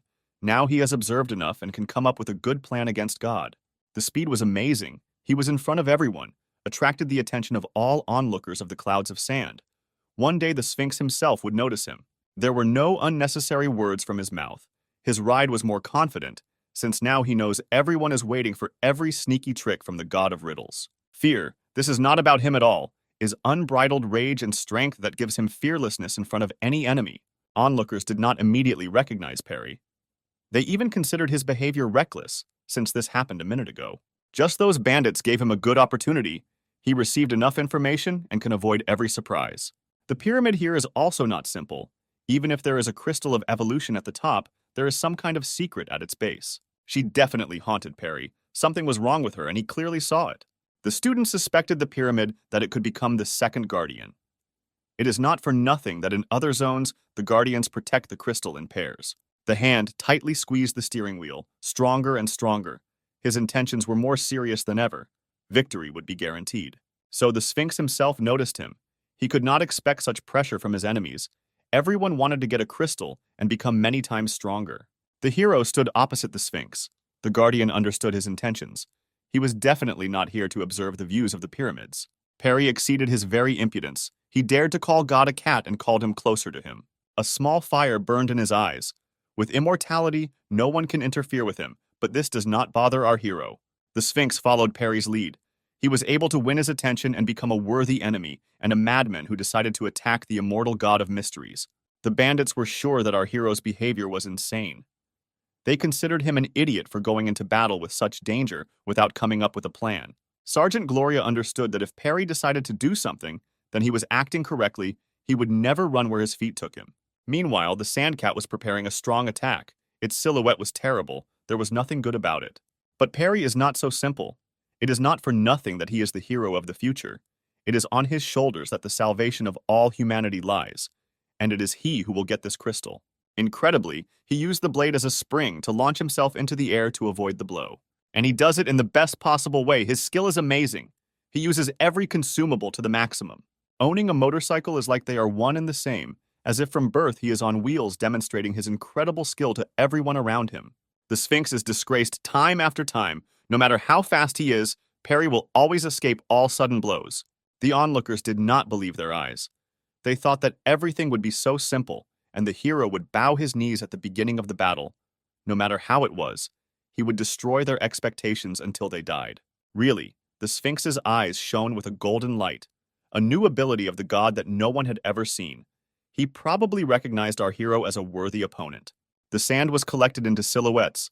The sand god collected new statues, which consisted of golden sand, and the Sphinx himself was a jeweler. Incredibly, these statues turned out to be clones of the great god. The danger was increasing with every second. Furious warriors under the wing of God were chasing at full speed towards our hero in order to bite into his neck and bite him to the bone. Perry noticed new enemies, just a few, and they would catch up with him, which he understood very well. Rose saw how the situation changed. The number of abilities was amazing, and also the call of clones that surpassed anyone in speed. The onlookers themselves were also surprised and glad that our hero was able to expose his new ability, but they were most confident in his death. They were sure that the clones would catch up with him. He wouldn't be able to run away from them for long, and he would die for the sake of the bandits' success. But something changed. Perry realized that those creatures were much faster than him, and he decided to stop to protect himself from them. It was not they who attacked him, but he was waiting for an opportune moment to take their lives and chop each one down. The bandits thought that our hero was desperate and realized that it was useless to run. Rosa and Gloria did not understand the reason for the stop, but they completely forgot that he would never do anything without thinking. The chase continued. The sand lions were on their tail and did not give their victims a chance to escape. Perry quickly changes the course of events. He makes a sudden U-turn to meet the clones and prepares to once again destroy the expectations of the radicals. There was never any fear in his eyes. He rode forward towards death. Everything in his behavior was unshakable. The two opponents came face to face, each moment thrilling, like a gladiator in the Roman Colosseum fighting for victory. Over and over again, Perry did the impossible. Literally everyone saw that his life was inevitable, but he did not care what they said about him. There was not a drop of fear or constraint in him, only a thirst for murder. Now the bandits were not so sure of his death. They were even surprised by his skill. None of them was capable of such a thing and would hardly dare to do such a thing. The girls also couldn't believe their eyes. Everything happened too quickly. In an instant, he chopped down every lion and again demonstrated the impossible. But suddenly something was wrong. The top of the pyramid shone like the sun in the sky. Incredibly, that pyramid definitely hid something in itself, since the Sphinx received a great boost due to the pyramid. Perry seemed to be struck by lightning, and he himself suspected that something was wrong. It was not for nothing that there was only one guardian here, or rather, there could be two of them. The closer Perry was to this light, the more influence it had on his crystal, as if someone was looking at him, burning through his soul. Yes, there was still something wrong here. Perry wanted to solve the riddle of the Sphinx, what he was hiding in this ill-fated pyramid. After its strengthening, the Sphinx became much faster and stronger than before. The pyramid was a stronger guardian than the Sphinx, and remained in constant secrecy in order to protect the crystal to the last. Now Perry was being chased by a giant cat. She was faster and could easily catch up with the hero of the future. The girls noticed this oddity with the pyramid. It was not for nothing that the Sphinx became as fast as its maneuverable clones. Suddenly, there was dynamite under Perry's wheels. Could he really use it against the Sphinx, yet he should no longer act against him? Perhaps he had a more insidious idea in his head, and he needed the stick of dynamite for a more important purpose. The onlookers understood that a genius was playing against him, and it was better for them to observe his decisions, since he always destroyed their expectations. The fuse has already sparkled. A little more, and there will be a strong explosion that everyone in the zone will hear. The sand god smiled evilly, as he was sure that he was another fool who would waste explosives on him. But something didn't go according to the Sphinx's plan. The checker flew in a completely different direction. Yet Perry has a more interesting plan. The Sphinx's insidious gaze changed to fear. He was scared, as if someone had figured out his secret. Perry's reconnaissance went better than just successfully. A strong explosion thundered throughout the entire zone. Perry learned everything he wanted and can begin to think about further actions. The student of the future discovered a way to escape from this sandy hell. Everything he saw and learned. All that remained was to easily take the crystal of evolution and emerge victorious. The girls did not expect such a move at all. Perry knew the northern region too well and used his knowledge to the fullest. The bandits didn't expect this either, or rather, they were at a loss. In such situations, no one would remember that there might be a subway under their feet. But Perry was much smarter than everyone here. In every situation, he was one step ahead of his enemy. The situation with the bus, the store, and the building. If he had not been here, a lot of people would have died. Here he can already say goodbye to the monster and leave his desert, since he has revealed too many of his trump cards to him. So the trail disappeared for our hero. Everything was according to his incredible plan. First to observe the madmen, and later to go and reliably study the behavior of the monster himself. Rose and Gloria can breathe a sigh of relief that their beloved Perry is safe, but Gloria was haunted by the fact that he did not give them any meeting place. Beauty confirmed her words and believed that it was better for them to wait for him here, but Lieutenant Gloria did not like this decision. The policewoman takes big steps forward in her progress, now thinking like Perry as she believes they need to think through their next steps. Someone was tracking them from the bandit high-rise. Gloria managed to notice this, which means they were tracked down, and the hunt for them will soon begin. The main thing is that it was these people who could set the bus on fire, which means that the hunt has been going on for them since yesterday, and they should find a secluded place. The radicals probably noticed Perry's skill and will want to use it for their own purposes. If he disobeys, the girls will be taken hostage, which will be very convenient for them. It was worth leaving before it was too late, since they could become a burden for him. The screams of the radicals were heard everywhere. Their plan was clear to everyone.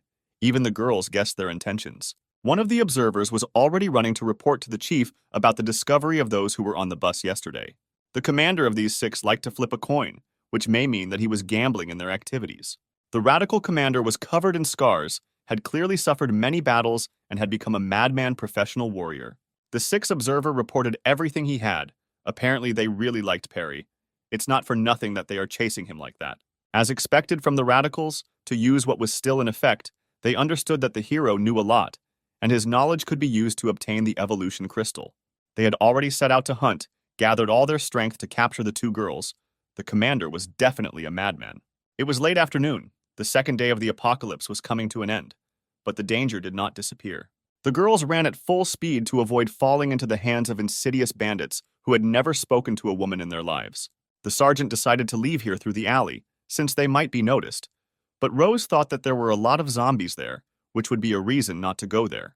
Gloria understood well Perry's lesson that people in recent days are much more dangerous than the infected. There it was, that very same alley. There was nothing inviting to go through it, but there was no other way. A dark room, just enough to hide in and no one will ever find them. That darkness still haunted Rose. She was sure that there should be a lot of dead people here, but everything around was empty. Gloria was worried about something completely different. The sounds of an engine from the side, which meant only one thing. The bandits were very close. As expected, those radicals were looking for our girls with great interest, but they could not find how long it would last. They drove very close until they knew that their goal was very close. The lieutenant listened carefully to their every word. Her fears were confirmed. She now also thinks one step ahead of her enemies. The radical commander was sure that the target was very close, since they had no transport. The girls understood that they should hurry, but were at a loss as to where to go. The policewoman knew the area well. She was given such a position for a reason. She constantly looked around so that suddenly the enemies would not attack their trail, and besides, the wind covered their tracks as they moved along loose sand, along which it would never be possible to track a person. Gloria told Rosa to be quieter and lower than the grass. They walked slowly, not a single unnecessary movement, gracefully, like ballerinas. What was disturbing was that not a single zombie appeared on their way. Whether it was luck is not at all clear. The atmosphere was very tense.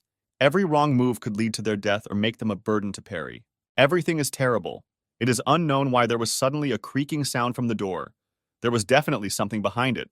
But this is not so important, since the radicals could hear it. Still, they kept their ears sharp and definitely heard this creak from the side. Gloria was confused. It was unlikely that anything would help them, since predators were already on their trail. Rose claimed that it was not her. This creak came out of nowhere, but was it so important? Now they are in a trap. They managed to pass the time, but the radicals still found a trace on the tail of these beauties. What awaits them now? One can only hope for a hero with an iron horse. No one knows what horror awaits them. The escape plan did not work.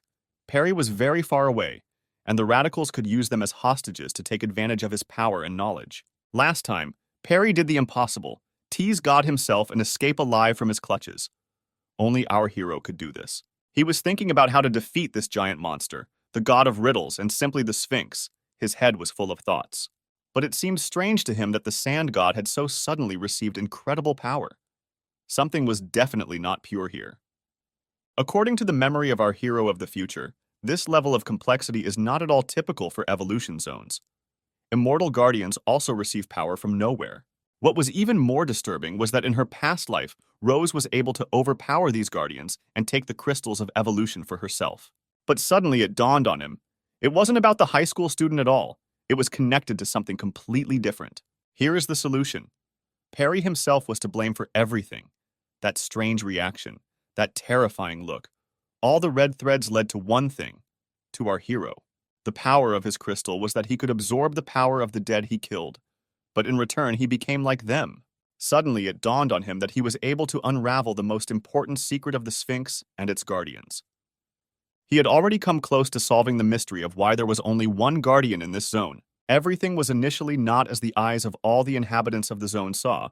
There were truly two guardians, and it was the second, stronger one who was hiding inside the pyramid, summoning zombies and giving strength to the Sphinx.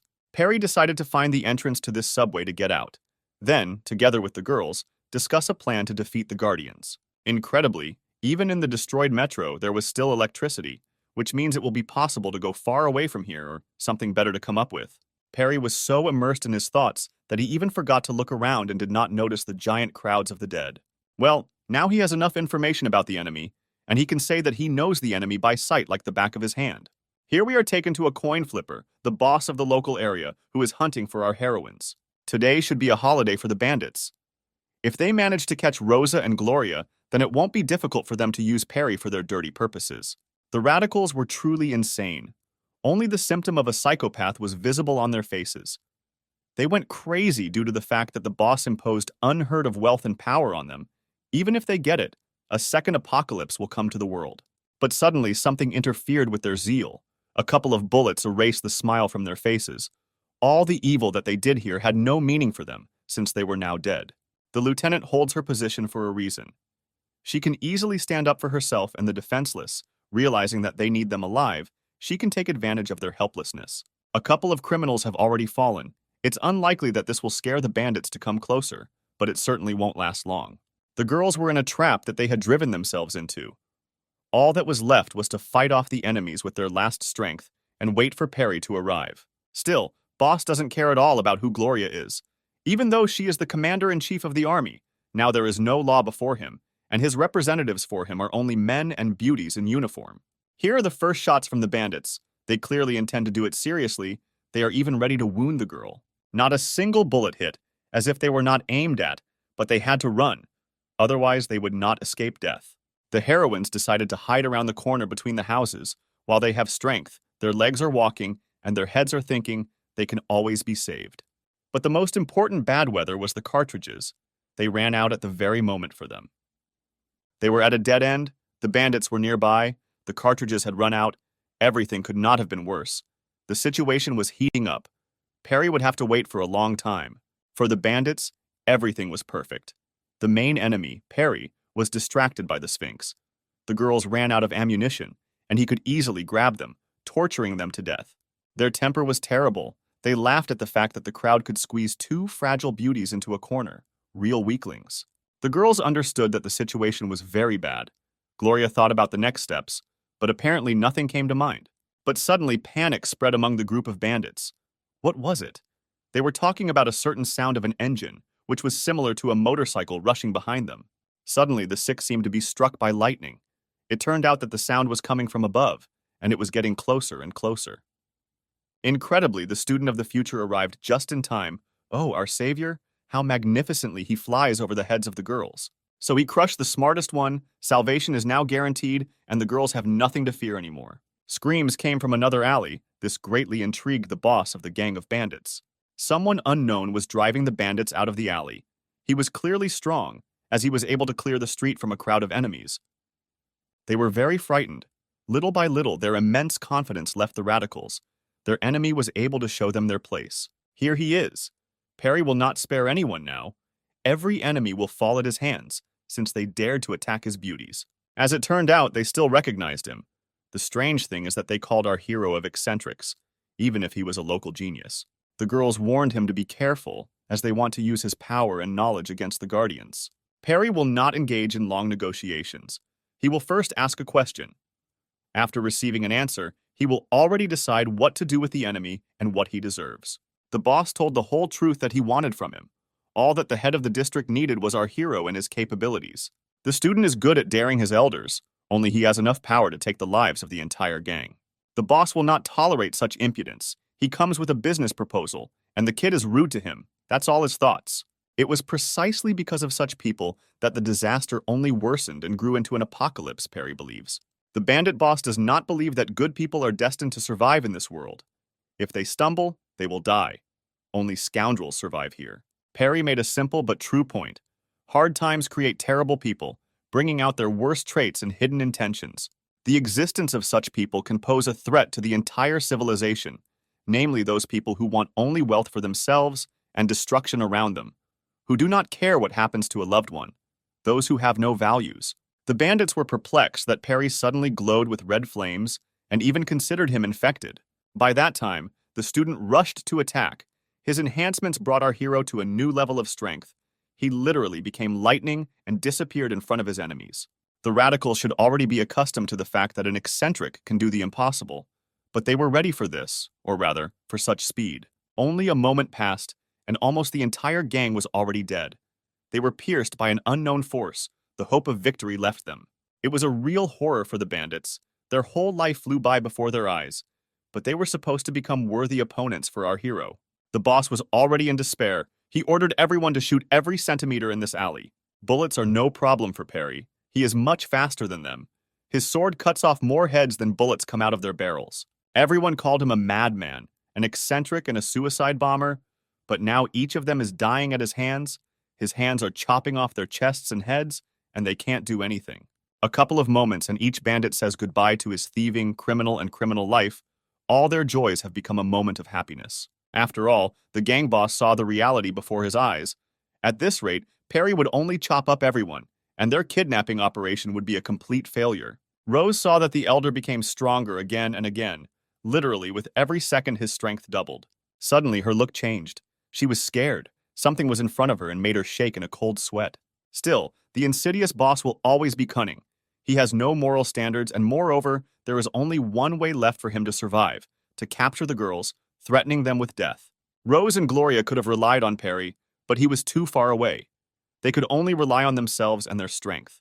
Everything was not so colorful. The last way out of such a situation would not be successful for the bandit boss, or rather, he would die even earlier. All his pressure disappeared as soon as he took his bullet in the back. Now he won't be able to do anything. His whole gang is dead, and he will be next. This criminal was unlucky to get against our hero. If someone else were in his place, he would have had some chance of winning. But here he is not destined to win. Still, one partner survived, but something was clearly wrong with him, as if he was pretending to have a weapon. He looked truly ridiculous. It was probably from him that Perry snatched the gun in order to stop the arrogant boss. So the last minute came for him, his head exploded, and he didn't even understand anything. Surprising is already commonplace for Perry. In addition to the fact that he is a master of close combat, he is also quite good with long-range weapons, which his enemies could not expect. The hero thought that it was his imagination, but still the boss was still alive. He was lucky, and the bullet did not hit any vital organs, since Perry is a skilled shooter. The insidious boss was very arrogant. Even now he hoped for his luck, so that his coin would decide whether he should live or die. The elder knows how to inspire hope in his enemies. He said that he was interested. But can this be considered true? Of course not. But the bandit was already completely sure of his words. But he didn't know what Perry was at all. Nothing prevented him from asking for a coin. As expected from our Perry, there is no mercy. He wants to hope for luck. Let him hope for it in the next life. The main joy for Perry is that his beauties are safe and sound, a real luxury in these times. In this battle, they had large supplies of equipment. All that remained was to collect all their weapons and go to the store for negotiations. Incredibly, the inside of the building was filled with monsters. What will happen when they all get used to daylight and get out? Gloria was finally able to understand what caused that creak that ruined their entire escape. Yet Rosa was not to blame for this. Now they can return. They had a lot of equipment. Victory over the Guardians was guaranteed. Gloria clearly remembered the remaining bandits who needed to be finished off so that no one else would dare to disturb the peaceful people and survivors. But all the circumstances have long been against the bandits. Those zombies from the subway have already become accustomed to daylight and have probably already encountered their group. The remaining radicals waited for the last search group, but they did not return. Instead, they would have a campaign of walking corpses. Not long ago, there were no zombies here, but fate is clearly not on the side of the scoundrels who have to survive the most. Screams, and attempts spread throughout the entire northern region, and today another problem in the form of bandits has been solved. The second day of the apocalypse was coming to an end. The day did not pass without success. Now you can return to your home store with peace of mind. Our heroes returned with bags full of weapons. The day was not in vain. They cut off the life of the threat to humanity and obtained a lot of equipment from them.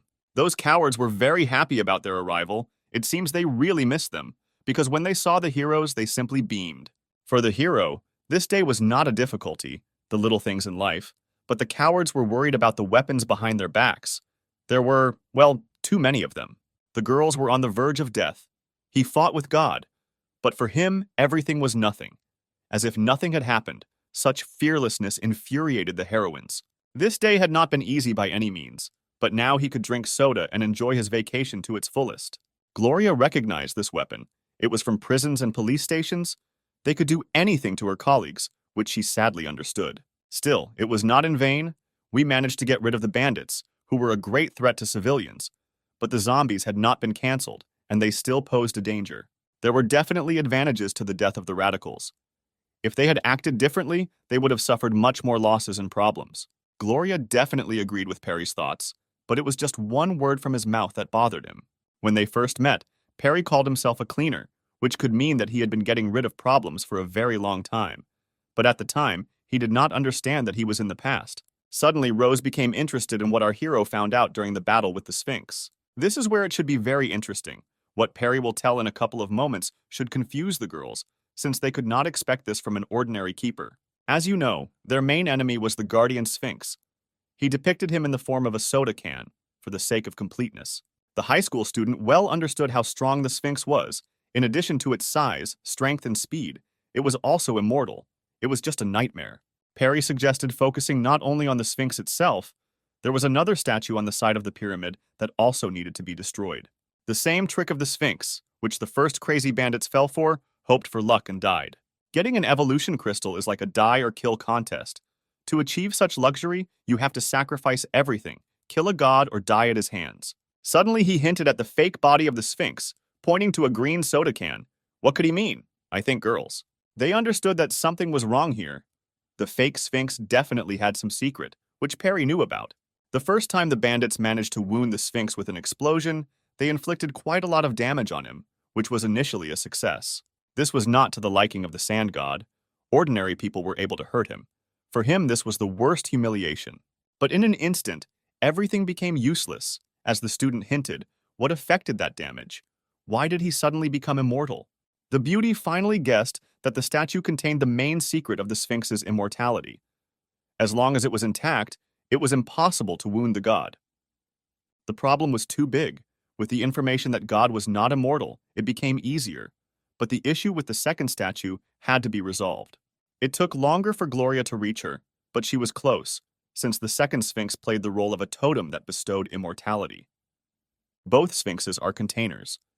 The motionless statue contains the life of a god, which is why it stands in the rear under the protection of an attacking guardian who cannot be wounded.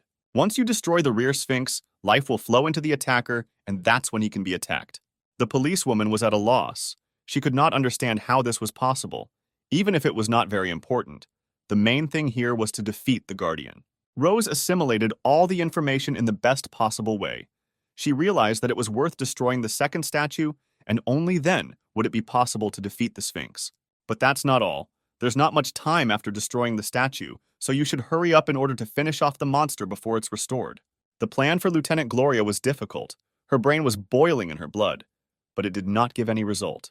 Suddenly, an idea comes into her head to blow up the statue along with the pyramid, but Perry is unlikely to like it. As expected, with this explosion, they will bring themselves even more problems and even an extra enemy that the girls did not know about.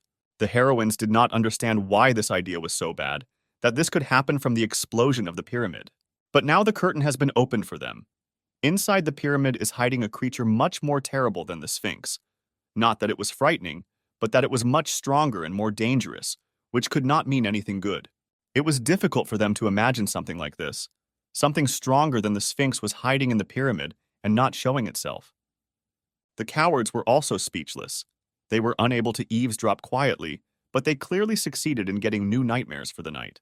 The loyalty of that guardian was amazing, but in many ways it would have been much worse if he had gotten out and struck fear into the people who needed the crystal. That guardian was strong, but he didn't care about anyone until someone took the crystal, and when the stone of evolution was taken, the zone would fall and the guardians would disappear. Everything was as expected. The girls were in complete shock.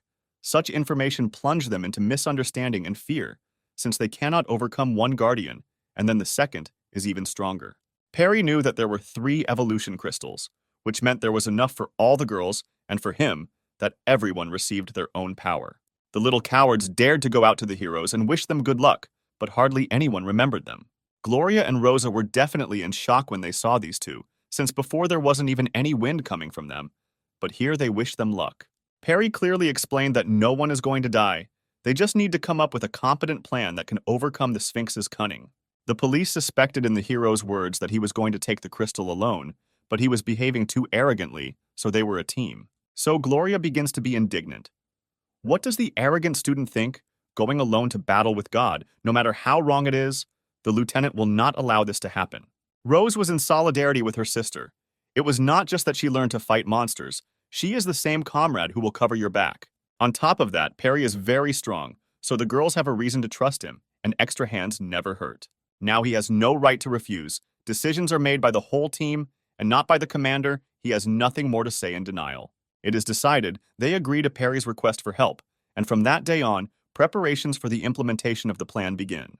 The phrase flew through the entire store that they would get out of this zone together, and it couldn't be any other way. Before thinking about a plan, you need to refresh yourself so that your brain is strengthened. It is not for nothing that it is the same muscle mass. It needs to be developed. There is plenty of time to prepare. 3 days will be spent on training, drawing up a plan, and finding resources with equipment, even if they already have plenty of it. The energy that was absorbed into Perry after killing the zombies could become a powerful amplifier, and our hero tested it on those bandits. It was not for nothing that he was confused with the infected. Previously, the bloody crystal could only increase Perry's physical strength, but after rebirth, killing zombies concentrated energy, which was collected in the crystal and subsequently gave significant enhancements to our hero. The red crystal played the role of a battery in Perry's body. The gain was amazing from time to time. He literally became lightning for his enemies. That gang suffered a tremendous defeat. The new power made the hero's movements lightning fast, No one could follow them. Only mirages flashed before their eyes, and Perry himself had already plunged a blade into his back. The bandits were very weak and little energy was spent on them.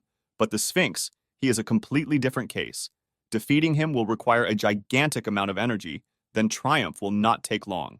There are 3 whole days to prepare. This time is enough to accumulate enough energy to defeat the Sphinx with one swing of the sword. Rose had no desire to sit in the store and waste her skirt. There was an exact decision. They fight together until the end. Lieutenant Gloria didn't have to wait long, which means the hunt for zombies and their energy has begun. The plan will soon be in action. Strangely enough, the little cowards decided to stay in the store and eat vegetable salads so as not to let the good things go to waste. Her attempts to stop at least the girls were in vain. They left and did not even listen to her. Whether they remember that she is still with them is unknown. The 3rd day after the apocalypse and the 1st day of preparation, Perry gains the energy of the dead and charges his battery to full, so that it is certainly enough for one god. The 4th day after the apocalypse, on the 2nd day of preparing the plan, Perry and Rose were able to find the drone on the control panel. The plan was almost ready. The 5th day after the apocalypse, already at the end of the 3rd day of preparation theory, the girls are studying the plan in detail and painting every detail. Things are moving anxiously, but surely. Another day went with a bang. Preparations were in full swing. We can say with certainty that starting tomorrow the zone will fall, and the heroes will receive new powers. The cowards were in their 7th sleep and drooling into the pillow. Everything was going as it should.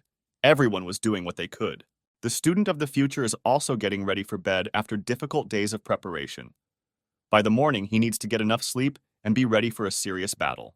Gloria glared at her partner. Perhaps something was bothering her, but she was silent and could not say a word. She seemed to be thinking about something. She couldn't take her eyes off Perry, as if she was frozen in thought. Perry is not a fool and feels this strange eye on himself. Yet he decided to ask what was wrong with him that he was being stared at like that. Her guesses were confirmed. She stared into space only because she was thinking about how his powers were too great and how he got them. Such thoughts were clearly not to the liking of the student of the future. It is not for nothing that he hides the fact that he knows everything 10 years in advance. He remained silent about this. He understood that they might have thoughts about the fact that his knowledge and strength are far ahead of everyone else. But Gloria did not think about this with some hidden self-interest. Her interest knew no bounds, and his strength only made her trust him. But suddenly she remembered the promise that Perry himself had given them. He seemed to have even forgotten about it. The promise was that they would always fight together. In an alliance they would have knee-deep seas, waist-deep mountains. That was the promise, and it could not be forgotten. Such sincerity struck our hero. He did not expect this from the girls, since he saw in them only a partner and a future important person who is capable of controlling the elements. Of course, he will not be against such a wonderful offer when he can fight hand in hand with such beauties, who will soon not be inferior in strength to weather conditions. The 6th day came after the apocalypse. The sun was shining with all its strength, which means that luck will be on the side of the heroes. The remaining survivors, before there was no word from them, now after the destruction of the gang of bandits, they were not threatened by anything other than zombies. Smiles were shining on their faces. Finally, their lives were not oppressed by insidious bikers, and there were much fewer dead people. One of the survivors suddenly heard the sound of a motor. Someone was rushing across the desert on a motorcycle and apparently was heading towards the Sphinx. Incredibly, the plan is already in motion. Perry is already rushing towards the crystal while the survivors are gathering supplies and consider him crazy. What kind of madman is rolling out at such an early hour? How impudent he is. How he dared to provoke God. What madness. These are the thoughts that visit the heads of these survivors. But suddenly their leader noticed something. He probably recognized our hero and all his actions that he committed 3 days ago. It was clear in his gaze that he saw the Savior. Now it is clear that he recognized him and will root for his victory with all his heart. He ordered his men to climb higher. It was necessary to consider every moment in this exciting battle, even if there was a giant cat wandering around there. Meanwhile, Perry has already entered the territory of the Sand God. Once in his domain, one must behave according to the rules of the Sphinx or overthrow him from the throne. The giant cat noticed its new enemy. Now someone will come out victorious and take someone's life. The Sphinx does not hesitate and prepares its clones for attack in advance. But whether its attacks will be as useful as before, now all its mysteries have been solved. The most dangerous warrior is not the one who chops stone, not the one who constantly trains his skills, but the one who, with the shine in his eyes, is ready to convince the enemy that he is already dead. The one whose blade shines with the intention to kill. Our hero possesses these qualities. This is his strength. Whether it's a stick in his hands, in any case, these cats will be chopped into pieces. In the curtain of smoke, the silhouette of the killer of the gods is visible. Our hero dared to challenge the Sphinx and is ready to overthrow him from the throne. It won't be that simple. A stick of dynamite is flying straight at the Sphinx. What will be his next actions? But as you know, more than one explosion will not be of any use. Yet this is a way to convince him that his secret has not been solved. The survivors did not understand what was on this hero's mind. The thought of defeating this monster did not even enter their heads. Such explosions are not a hindrance to the immortal god. But how long will it last? Very soon the plan will come into effect, and the god will lose his current authority. This is a real salvo of dynamite sticks. It's unlikely to hurt him in any way, but it's the best way of distraction. So 4 powerful explosions were heard, and there should have been a white veil of smoke before our eyes for a short time. The survivor did not know Perry's real plan, thinking that he was wasting too many explosives. But once he discovered the hidden agenda, he would have strong confidence in the hero. Still, he realized that our hero's goal was not the attacking Sphinx. He needed a statue that would be crushed to smithereens any minute. Perry managed to hit the survivors. The battle became more and more exciting. Literally, the ground under his feet became red-hot lava. Our god has emerged from the clouds of smoke. Everything is already decided for him, and execution awaits him nearby. You can be sure that if his eyes see what the hero of the future is going to do, he will be in a burning rage. His anger will have no frames and boundaries. Everything around him will become ruins. The first explosion was heard. Now the Sphinx should understand that the secret has been revealed, and he will no longer be able to deceive the survivors. As it turned out, he was very afraid of smart people. Earlier fools came to him on motorcycles and they died quickly. But now in front of him is a sage who unraveled his secret. Anxiety. God is furious. The real battle has begun. God's punishment will be unbearable. Now Perry will be the first target. Something inexplicable was happening under the wheels, like an earthquake that would lower our hero to the core of the earth. Incredibly, the Sphinx is definitely angry in earnest. A gigantic column of sand rises up under his feet. The motorcycle can no longer be restored, and Perry will have to fight on his feet. The survivor uses every emotion to describe every action in battle, literally being on the battlefield himself. The blade is almost out of its sheath. It is a consequence of the fact that the Sphinx will soon get what she deserves and leave the crystal of evolution as a dowry. Soon his sandy body will crumble into particles, and he will become the next victim of Perry's sword, which will pierce him deeper than ever. The hero is already preparing for a large-scale attack. The blows should already cause damage to the Sphinx, which means that everything will not be useless. From minute to minute, only horns and legs will remain of the Sphinx. As a guardian, he has already fulfilled his duty. All that remains is for him to give the crystal of evolution to the strongest and wittiest. The first swing of the blade, the sword is filled with the desire for death and sharpened by old victims who fell from the edge. The Sphinx should be prepared for the worst consequences for itself, since the first time the blade entered very deeply, which means the second will be promising. As it turned out, the cut will not be weak, but it is too early to rejoice. Such success means nothing while the monster is alive. Only when there is final victory, only then can one rejoice. The guardian became even angrier. Baring his teeth, he glared, pressed with his presence, and sowed fear. The solution was correct. There is no shell. Now God is not so immortal, which means you can do with him whatever your heart desires. The sand god realized that his secret was now revealed. He could not come to terms with it, and there were 2 ways left for him: victory over this insolent person or a valiant death. Perry again wants to surprise with something.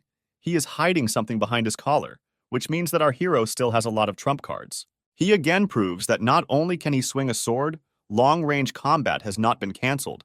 It's unlikely that a couple of bullets will cause anything serious, but it's just the thing to distract him.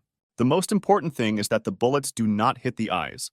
Otherwise, you will have to fight for a long time without a shell. And without vision, it is even worse. The student walked confidently. No one could afford to behave so arrogantly towards God. Everyone lived in fear under his cover, and he became the only militia. There were still 20 seconds left before recovery. Time is really short, so it must be used wisely, otherwise defeat. The Sphinx did not like this attitude towards himself. He is a god, after all, and here he is humiliated and cut off from the shoulder. But Perry is not one of those who will feel sorry for giant cats. He intends to be serious, die or kill. That's his principle. Still, it did not help the Sphinx to protect his eyes. Now he is a blind god. His vision is closed to him, and he will have to find the enemy by touch. There was less and less time. Every second counted. It was impossible to waste time. Perry did everything quickly in order to hurt more. The Sphinx attacked at random, his eyes did not see, and he had to act on instincts, and Perry's tactics were amazing. A blind monster would be much safer. Each swing of the sword brought a lot of pain and torment, but the hero did not even have the thought of feeling sorry for the giant cat.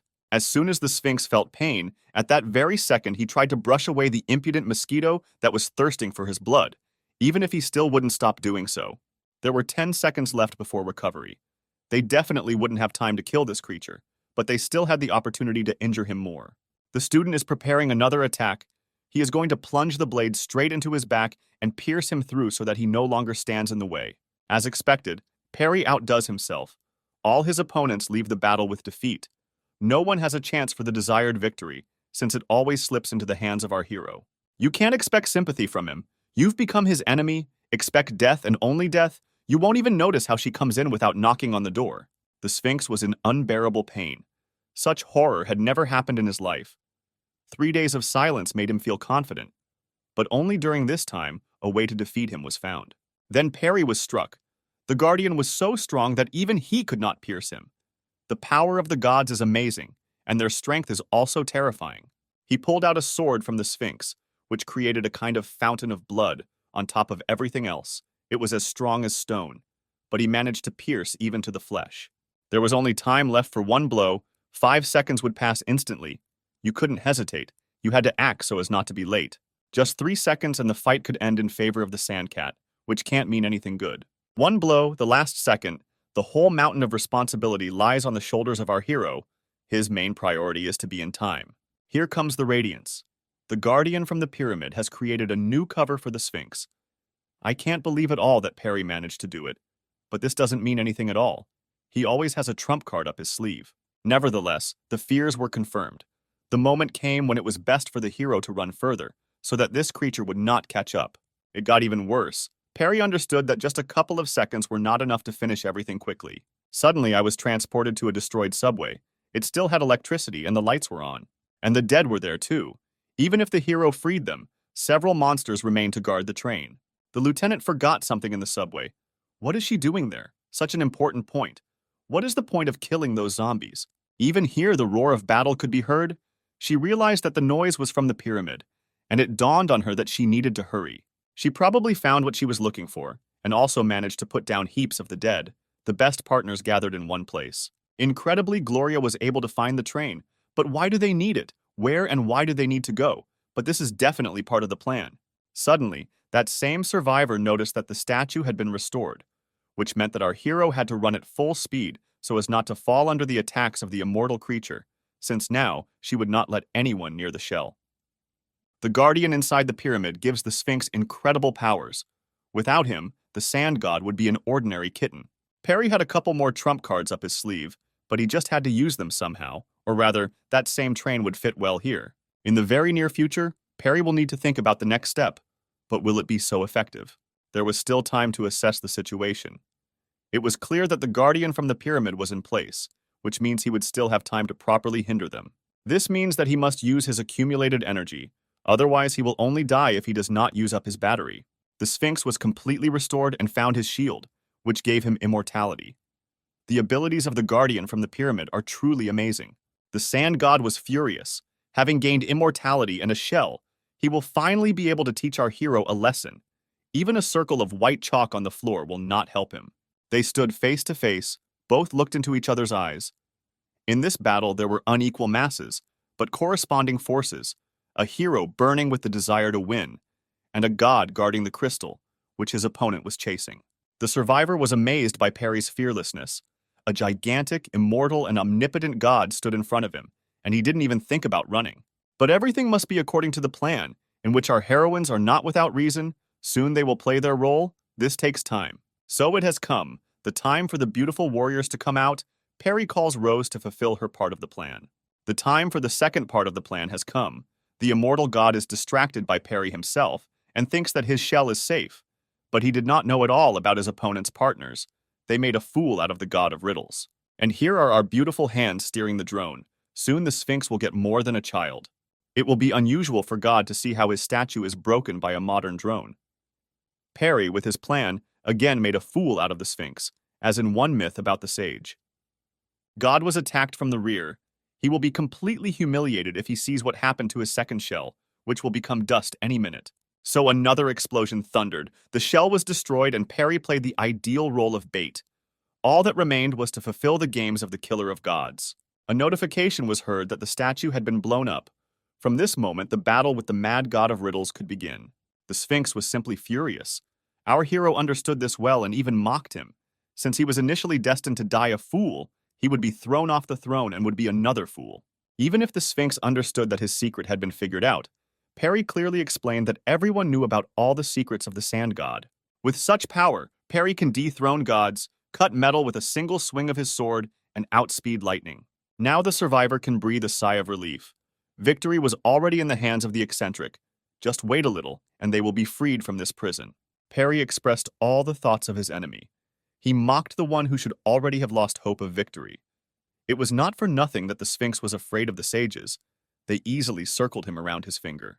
The Sphinx, god and master of riddles, could easily outwit fools and madmen who had strong charisma and zeal to move forward, but lacked gray matter in their heads, which he took advantage of. Even now he did not fall. His eyes are deep and empty like lunar craters.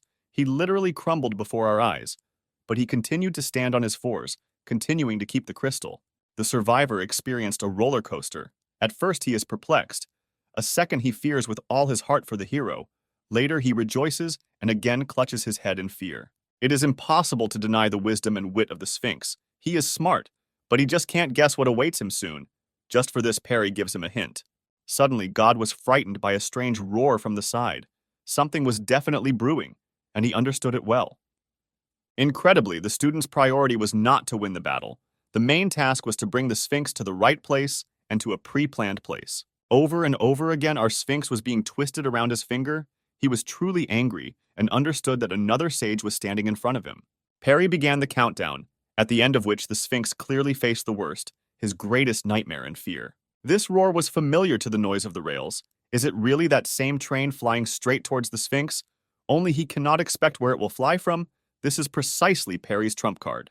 This is the end of the countdown. Now there should be a turning point in their battle in which our hero became the winner. He was incredible. He provoked God, he was distracted, and he put the Sphinx under a train. The best teamwork that guaranteed success from the beginning. The Sphinx did not have much time left. He knew that he had lost, but he fulfilled his noble role as a guardian, becoming Perry's biggest problem. An ancient statue against the centuries-old heritage of mankind, a battle between two different times and opposites, technology and traditional cunning and strategy, the fittest won. Everyone carried out their share of the plan. Everyone played an important role in the victory.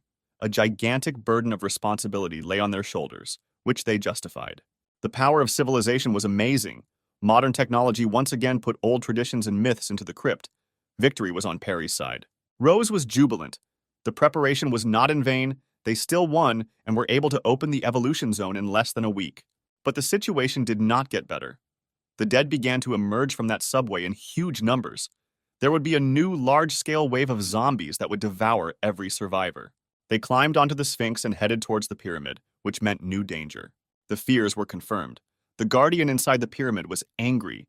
Black clouds covered the sky, and black lightning similar to the energy of a zombie struck the ground.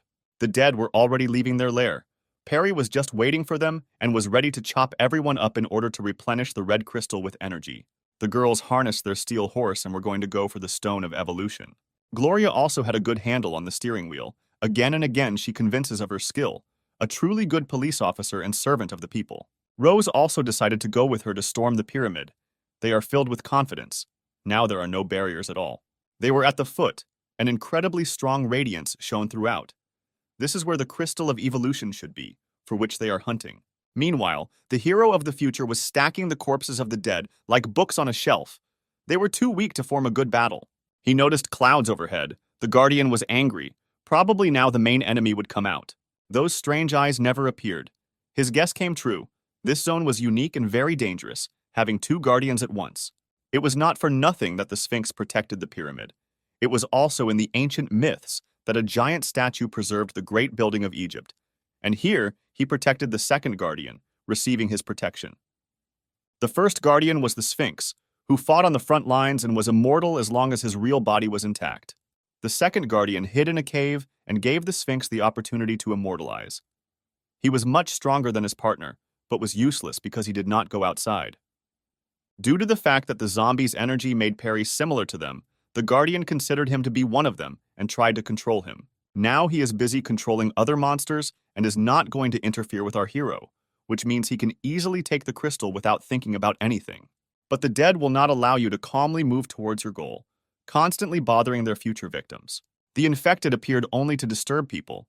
There is nothing good in their existence, only hunger and bloodthirstiness. The dead were on Perry's heels. Even the God Killer has problems with the weak infected. You can never think through everything in advance, even when he was able to hide from the Guardian's gaze. Yet the zombies will not give him peace, and there will still be difficulties. One dead person will never become a big problem for the Killer of Gods himself. Once you cut off the hand of this scum, all problems are solved. The number of dead people was amazing. They climbed up with such ease that their speed was amazing. But no matter how fast they were, they could never become a hindrance or obstacle for him, since he did not send such people towards death. There was very little left. The influence of the Guardian was not felt, and he was completely too loyal to the fact that his crystal was almost stolen. The dead did not hesitate either, as if they themselves wanted to achieve the Stone of Evolution, having received new abilities. Opposite the giant slabs, there was a mysterious passage. He couldn't be here. Something was definitely wrong here, Perry thought. He finally began to guess what this gloomy entrance to the pyramid was doing here. It beckoned with its mystery, which he just wanted to unravel. So he is the strongest guardian. He looks like a monster from horror books. It is unlikely that he will just let our hero near the Stone of Evolution. The same look followed Perry in the first battle with the Sphinx. The keeper managed to notice it, and now he will not let him out of his clutches. The situation definitely got worse. Our hero's red crystal was being suppressed. It felt like he was being strangled or pierced through the heart with small needles. The body began to get heavier. The pain was unbearable. It was not for nothing that this guardian was much stronger than the Sphinx. He was easily able to suppress Perry and influence his mind. But the hero's determination was too great. Not a single guardian could suppress such rage in his soul. He would squeeze his enemy in his fist and squeeze him to death. Our hero is here for a reason. His mission is to save the inhabitants of the zone and capture the evolution crystals so that many more people survive than in his previous life. The Revenant rooted for Perry with all his soul. All his emotions were sympathy for the hero, and he truly felt these crazy emotions. All the dead people passed by. Their behavior was very strange. Their eyes shone with a light similar to the glow of a crystal. They were definitely under control. They walked into that very passage, completely ignoring the naked hero. The Guardian had the power of control over the dead, which was an incredible ability. Incredibly, the Guardian absorbed each monster to escape from the pyramid, dark energy gushing out in different directions like a fountain. This greatly frightened Perry. He himself could become the next victim of the Guardian. Now they are unlikely to deal with him so easily. What horror! His mind became clouded under the influence of the Guardian of the pyramid. The cave beckoned him, as if it contained the largest reserves of jewelry and treasures. His legs did not obey him. He himself was like one of those zombies who obeys the orders of this Guardian. He definitely needed help. Otherwise, he would become another food for the monster from the pyramid. But who would come to his aid now? In his head, he could still fight against the influence, but his legs had long ago stopped listening to the call of his brain and walked towards the mysterious entrance to the pyramid. Another dead man decided to visit the cave. The next guest will be our hero, unless, of course, no one helps him. Now his eyes were burning. Like those monsters, he was under complete control. Danger came again at the most inconvenient moment. The commander of the survivors was perplexed that their savior suddenly turned completely in the wrong direction. What happened to him and who attacked him? These questions came to his mind. Crowds of dead people have already made their way into the pyramid, and very soon they will become food for the Guardian. Perry also needs to dispel control over himself. Otherwise, they have nothing to expect except defeat. His head was pounding. His behavior was similar to the character of zombies. They ignored everything and everyone, and our hero didn't care about his surroundings either. The next batch was swallowed up by a terrible monster. Energy flowed in a stream. The more the creature inside the pyramid absorbed, the worse it would be. Perry was drawn there. He could not do anything about the strange desire in his head. That frightening look guided him like a guide dog. Here they are, the saviors. A familiar female voice was heard from the side. They pulled the monster out of the influence. It dawned on him. His mind became clearer. Our beauties are the most loyal among all citizens. Even here, they were not afraid of the crowds of the dead and came to Perry's aid. Here is his true joy. Two saviors who promise to fight back to back and always stick together. The most sincere helping hand, Perry is very lucky with his comrades, who don't even care about a storm if they need to save their friend. A couple more steps, and they will be able to get their incredible abilities. Rose, like in Perry's past life, must control the elements and create cataclysms with her power.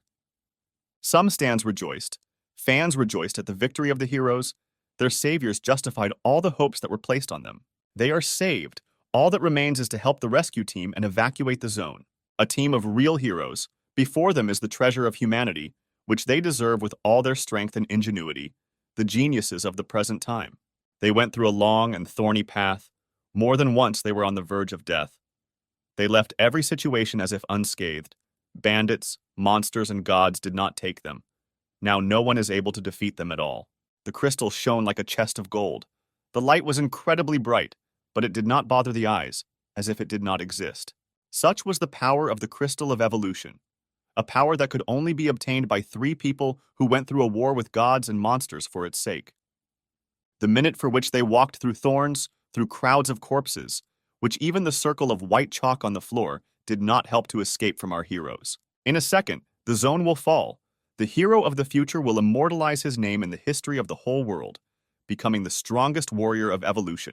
Triumph in the hands of a hero, the heritage of humanity, a consequence of his wit and strength. No one can ever compare with him, since he is always hundreds of steps ahead of humanity. He was covered in golden flames and filled with incredible power. She was rebellious. Now he is one step closer to saving civilization. This force permeated him. Such a surge of power could not be obtained anywhere, and here was the reaction. His eyes opened wide. The stage of obtaining the ability was magnificent, like knighting, when the king touches the shoulders with a blade, placing responsibility on the warrior's hump. He was in great shock from such a ceremony. Nothing gave such gigantic power that he received here. Incredible. The ability to copy the powers of enemies is amazing. He is able to steal the powers of guardians. In order for people to achieve such power, they will need a lot of luck and ingenuity, and he just needs to get into the zone of evolution. Besides, he knows the time and place of the appearance of each of them in advance. Most people from his past could not even think of gaining abilities and evolving, but Perry can do everything and even more. But everywhere there are also disadvantages, since a zone can have more than just one guardian. In addition, many abilities had limitations that he cannot know about. While he is alive, he will receive all the abilities of the guardians, and by the end of his journey, he will become the strongest, becoming the most memorable person in this world. So the absorption began, the ability was poured into his body. I wonder what our hero will get. Due to the two guardians, the choice was from two cells, each with several abilities, but you can only choose one. Surely the choice will not be easy, since there is a stronger monster from the pyramid, but almost nothing is known about its abilities, and the Sphinx has weaker powers. The choice is presented to our hero, two guardians, one under a veil of secrecy, but incredibly strong, the other weak. But nothing is hidden from him. As expected, Perry had no idea what that monster from the pyramid was capable of. There is nothing interesting in the second, as if he was deprived, and his older, secretive brother received the best abilities. Still, Perry decided to start simple and, without thinking twice, chose Sphinx, because he had standard chips and the choice would not be so difficult. As expected, there are only two abilities, and no one should expect immortality. The Sand God did not justify his powers. The second guardian did everything for him. But such abilities could surprise even Perry himself. These abilities did not seem so useless. You can make a choice. One moment away from a new power that will give him many opportunities in the future, such as putting a seed into his lands so that greenery will sprout. A giant ball shone in front of Perry with this power, but only one ability. But suddenly something went wrong. That balloon burst, which means that the absorption is not so ideal. The hero was plunged into thought about what happened, where his new ability was, why that sphere burst. This was exactly what was swirling in his head. It was a mistake. Not one ability was absorbed. What happened? Our hero probably didn't have any choices in the first place. That's the thing. The ability was incomplete, which became a problem. Yet the absorption was also not ideal. Why such a luxury? There was nothing to worry about. There was still a choice for a stronger guardian. And besides, you can always develop your strengths and capabilities. Even now, fate itself does not give the right to choose. All that remains is to choose a mysterious guardian who must have many trump cards with him. Incredibly, of all the talents, only 2 were known that this monster could hide in his pyramid. Perry considered this guardian to be the strongest in his experience, since he had more than 20 skills, what he could be capable of, and how Rose was able to get a crystal with such a monster. Only 2 abilities were known: Call of the Dead, which he used when absorbing the powers of zombies, and Soul Capture, with which he was able to take over Perry's mind. The hero did not understand that the guardian, having more than 20 skills under his sleeve, was afraid to go into battle, even if these abilities could be useless. Another absorption of abilities must work now, otherwise what was the purpose of all this? A large ball with power formed again. What was waiting for our hero here? What a surprise it would be. And here comes the success. The ability to capture the soul was absorbed. It was so strong that it could affect the mind of Perry himself even after rebirth. This talent was a real rarity, which means that everything was not in vain, to influence the mind. Thereby it will be possible to create illusions for the enemy and influence the 6 senses. The choice fell on Soul Capture. A red inscription appeared before his eyes. With such a rare talent at hand, it is difficult to imagine what he will be capable of. Perry effectively took the skill into his own hands. His gaze couldn't have been more determined. There was a large-scale release of energy. All the power was absorbed into every pore on the skin, into the muscle fibers, and strengthened the bones. The burst of energy was astonishing. A giant wave of light was sent out, increasing its range. This radiance warmed all the survivors. The citizens were happy, since the victory represented the release of freedom, as if a ray of sunshine had broken into their lives. Even the cowards saw that shine. Their thoughts were filled with joy, since their saviors were able to free all citizens from the shackles of the zone. The roar reached the farthest corners of the area. Everyone realized that they were freer than ever. Incredibly, the military headquarters noticed that very surge of energy. It was a real anomaly. The degree of danger was unknown. The headquarters reports that the cause of the release of energy could have been an earthquake, and besides, there was a giant pillar of light. The military had no idea what was happening there. The 5th group reported a large wave of mutated zombies. They demand evacuation from the commander. A stern military man, Colonel Steve, orders the group to stand to the end. No mercy, many civilians are under threat. The subordinate tried to somehow contradict, but it is unlikely that this will work on the stern colonel. As expected, in this case, no, but only forward. Fate cannot be avoided in any way. The colonel's decision, the law. Steve was plunged into thought. That zone was the first of 7.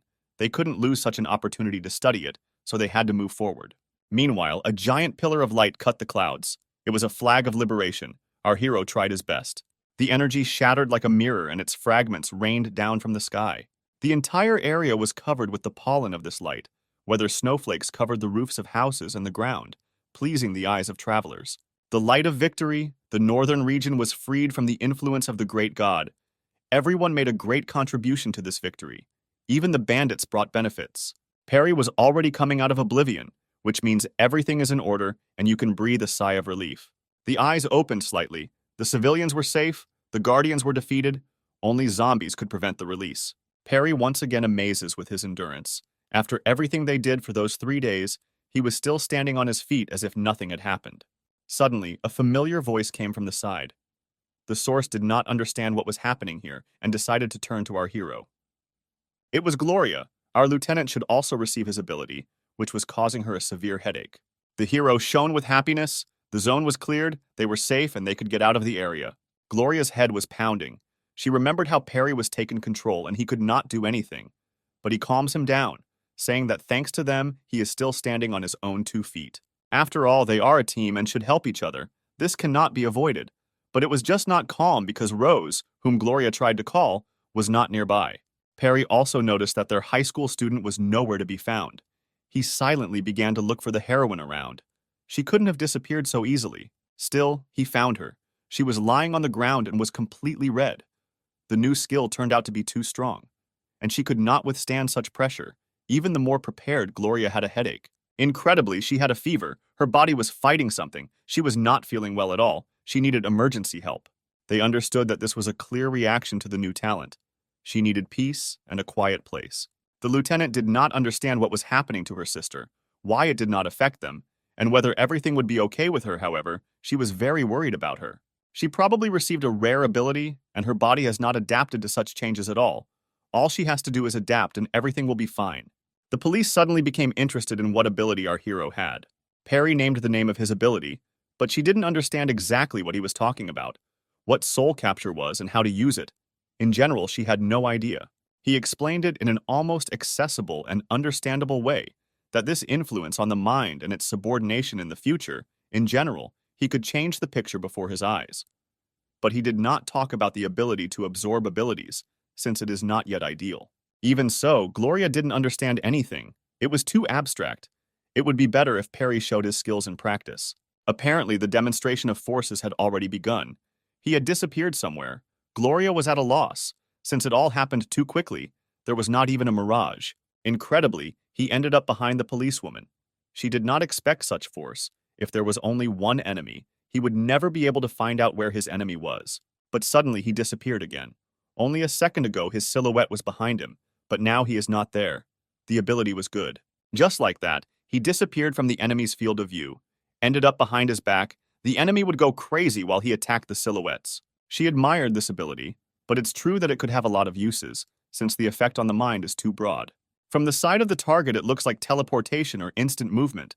So far, this is the only thing our hero knows about the new talent. Now he clearly explained, even Gloria was able to understand the meaning, becoming the first object for the experiment of the ability. Again and again, a new danger awaits our enemies. Once again, this is a new wave of the dead, who are already reaching out to the tasty protagonist. But Perry is not a fool to be attacked in the back by the bloodthirsty monsters that have recently been swarming in every alley. For the dead man, everything passed too quickly. He did not even suffer from pain. He died, divided into several parts. We had to hurry. After the liberation of the zone, a large wave of zombies was coming, which meant that it was not safe here. Gloria was frightened by what awaited them, while Perry explored how many dead people were already heading towards them and how quickly they needed to run away. There were many red dots before his eyes. The city was full of dead people, and the energy that was released outside began to attract the corpses here. Gloria remembered about the cowards who might be in danger, but the dead were attracted here by the remaining energy, and they were very far from here, which means they were safe. The most important task right now is to take Rose and protect her from the crowds of the dead. In the future, escaping from here would not be a bad thing. The lieutenant took responsibility for the high school student. Perry tried to persuade her to carry her himself, but suddenly something shocked him. Gloria's new ability, or the zombies, were even closer than it seemed. Incredibly, Rose levitated above the ground, where this mysterious magic came from. Perry didn't understand at all what was happening in front of him. Rose didn't care so much that she was already striving for heaven. There was no way she could be allowed to die.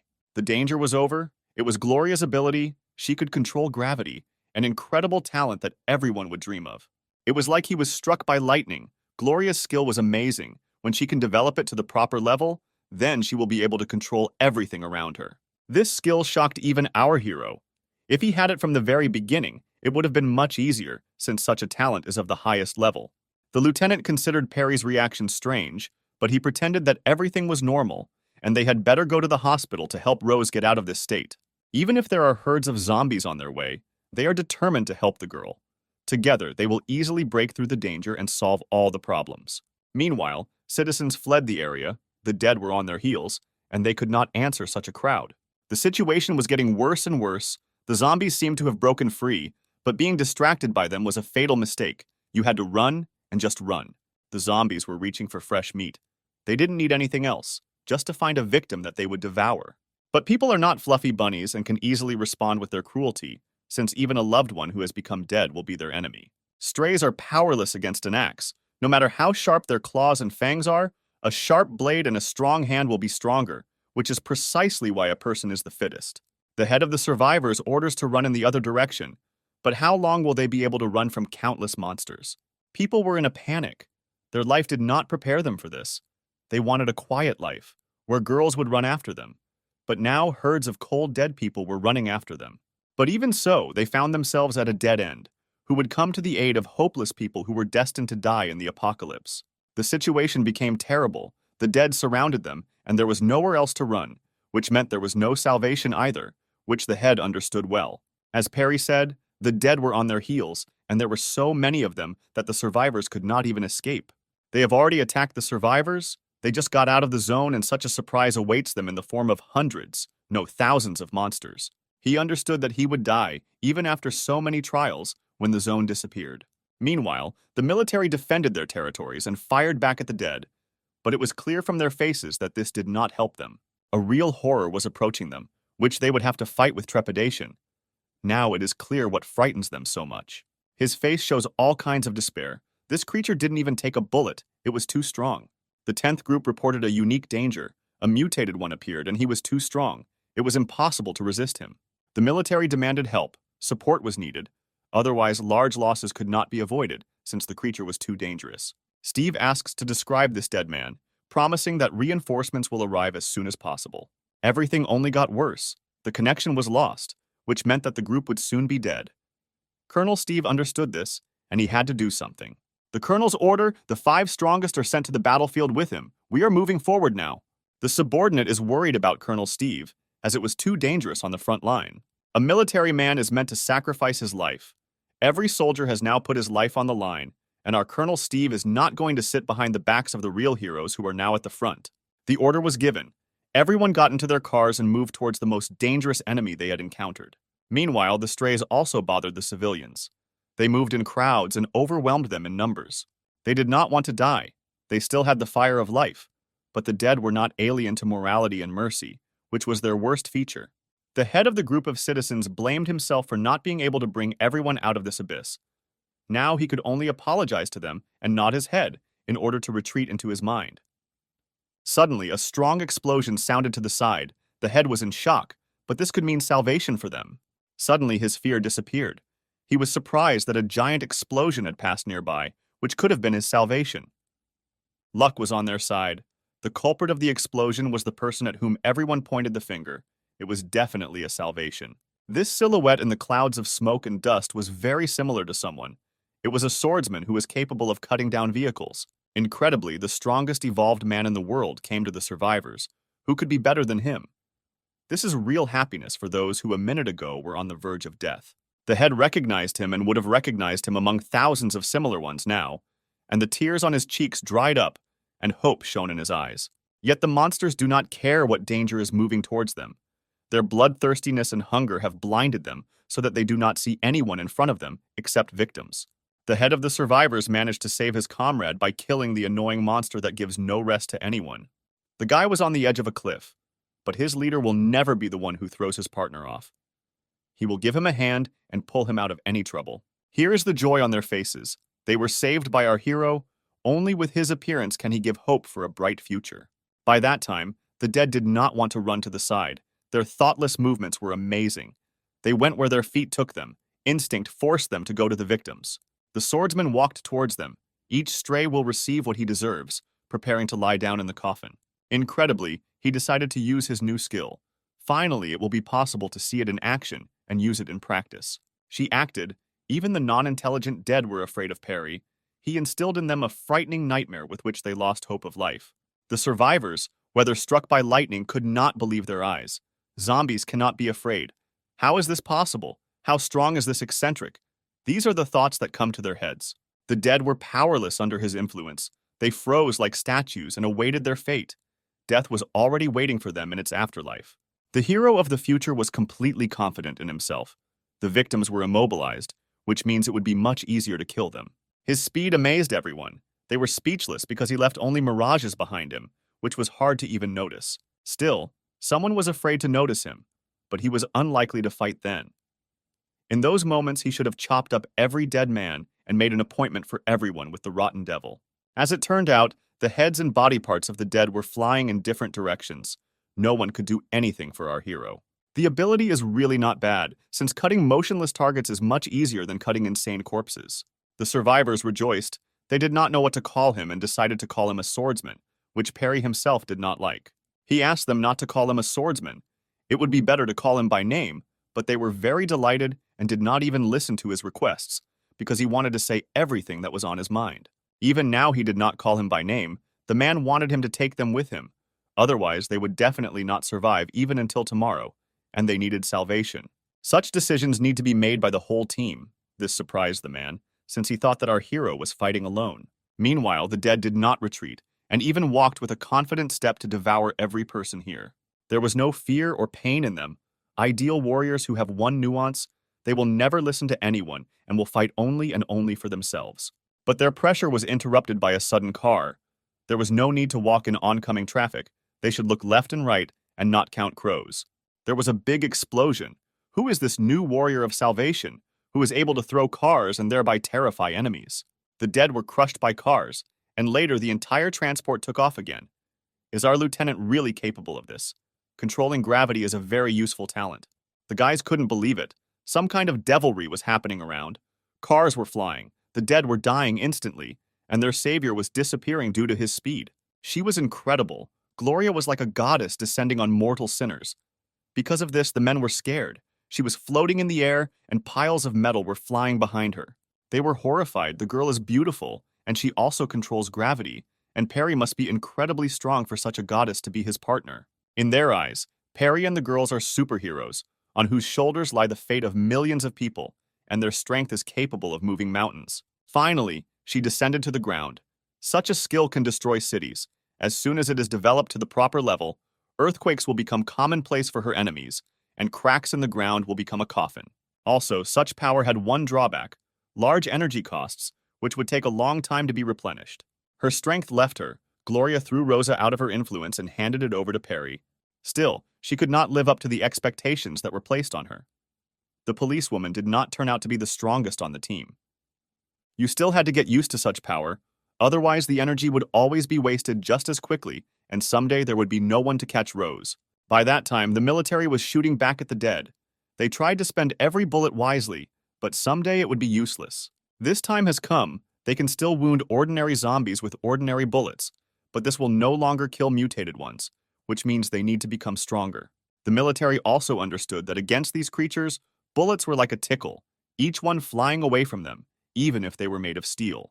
Enough time has already passed, and it was enough for the dead to receive protective shells and exoskeletons. The guys were already shooting out of desperation.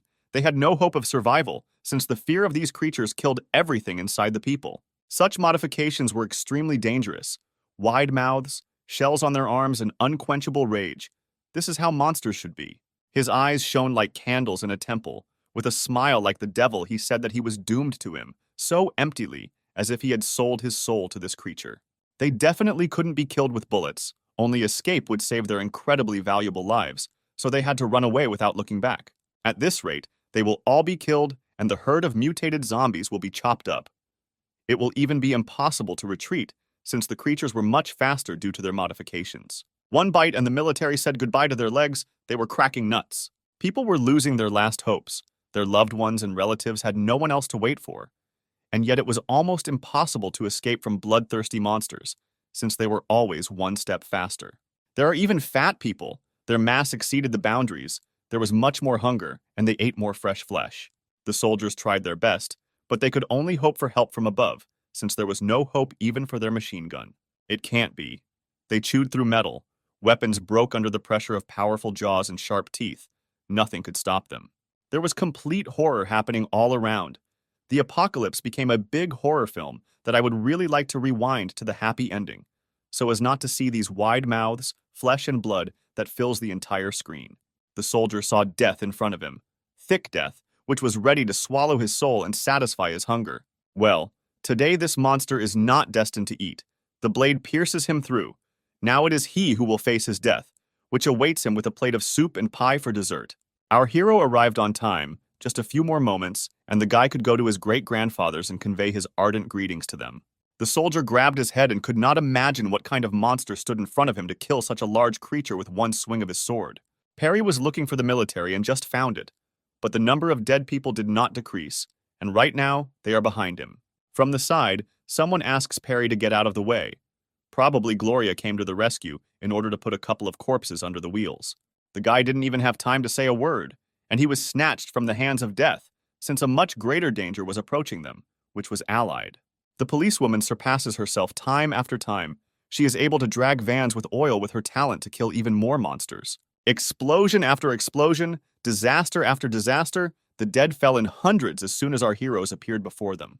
The boy did not understand what was happening before his eyes. A tank with oil that came out of nowhere, and a wanderer who could easily kill the fat man. Now he must see a real miracle. His snot is flowing for a reason. Now his heart must definitely jump out from such a sight. As it turned out, our heroine was already used to flying, and Rose became a wonderful seat which was very soft. The soldier doubted Perry, since he was simply good with a sword, and his partner could fly and throw wagons of oil at her opponents. Gloria even took care of Rosa and put a cooling compress on her. The military man despaired of such superheroes. They were truly strange, since they did not have a cape behind their backs and used their comrades instead of a chair. But Perry suddenly needed that same Colonel Steve. It was important for him that he was nearby, but the soldier was surprised that he knew him. The guy pointed in the direction in which Steve led the zombies, but just recently there was a signal about a strong mutated one, and our fearless colonel wanted to take on him. Perry decided to look at the number of monsters and whether there could be monsters even stronger than ordinary ones. Among the small dots there was one big one. The colonel was there. It was with this creature that he fought. Perry noticed this zombie. It was special, just in the direction the military man pointed to. He understands that Steve is well-trained, but he is not yet able to fight a special zombie. He won't have enough strength and there will be another death. Perry asked Gloria to take charge of everything here, and he would hurry towards the colonel. So he rushed to help achieve his goal. Steve won't be able to take all the glory for himself. The soldier did not understand at all what was happening here. They were all so strange and performed such miracles that his mind became cloudy. Steve took the monster to a metalworking plant, a lot of steel piles where entry was prohibited. But the colonel was smart, since there were no extra dead in such places. It was not for nothing that he sat at headquarters. Steve was a righteous warrior who put himself on the line to protect his warriors. He understood well that there should be no people in a place where passage was prohibited, which means that there would be no zombies. Incredibly, this creature was truly dangerous. It seemed to consist of smoke and flame. Steve ran into a dead end without a drop of fear, as if tomorrow would definitely come. A monster behind him, an ordinary swarm of bees would sting, and he would become smarter so as not to go into the hive. He must have a plan against such a monster, otherwise only death awaited him here. The zombie did not lag behind. It is not known how long this running would be enough, since it was not weak and would instantly ruin the life of this colonel if he took on too much. He probably should know that the gun doesn't take such creatures, but that doesn't mean that he's a fool. He's probably using a distracting maneuver so that this rot doesn't know about anything in advance. The monster lives up to all its expectations. It easily breaks down doors and bends metal with its incredible strength. This monster even had a mouth. It's hard to guess, since it consists of smoke that dissipates in the wind. Still, whatever plan Steve had, it was even some kind of trap for the monster. The colonel had incredible ingenuity. He was able to corner a stronger monster than him. It's not for nothing that a man is the highest stage of evolution, because he has a mind. Steve was not so simple. Perry should not have underestimated this old man. He would give young people a head start and show all the monsters where the crayfish spend the winter. Clouds of smoke hovered in the room. The explosion was truly strong, and the zombie must have received severe damage. So he showed up, emerged from the clouds of his smoke, showed his terrifying shell. It was definitely a special zombie. This cannot be denied. Steve was able to declassify this asshole. After he was able to remove the shell, the colonel will be able to overpower this creature. The second shell consisted of strong bone, which no bullet could penetrate, which means the shots would be useless. The cartridges ran out. The plan was good, but you can't always rely on weapons and you have to rely on yourself. So he takes his knife in order to kill this rot in close combat, one-on-one, and be sure that it will not hurt anyone. His actions were precise and decisive. There will be no pity for the bloodthirsty creature, die or kill. This is the principle of a true warrior. Without its shell, the zombie was weaker. It couldn't move as well as before. It was a good target for the colonel. Expectations were not met. The sword did not go deep into the neck, yet Perry was right. Steve was strong, but not strong enough. The zombie didn't like this. He was furious. But only if our hero can arrive in time, there will be another dead zombie. He understood that things were going badly. The dead man was too strong to be cut into bone meal. The monster attacked him, but our colonel is not a simpleton to get hit. It is not for nothing that he holds his position, since he holds himself in the best possible way. Another swing of the machete, and again to no avail. Nothing can take him, not even the sharpest sword. Under the pressure of such power, Steve slid across the floor. He could do nothing against such a zombie. He lacked strength. If he were even a little stronger, he would have easily cut this monster apart. But suddenly something horrified him. He looked down and saw a new danger. What a horror it was! This creature grabbed his hand. He couldn't even move. Such a terrible monster.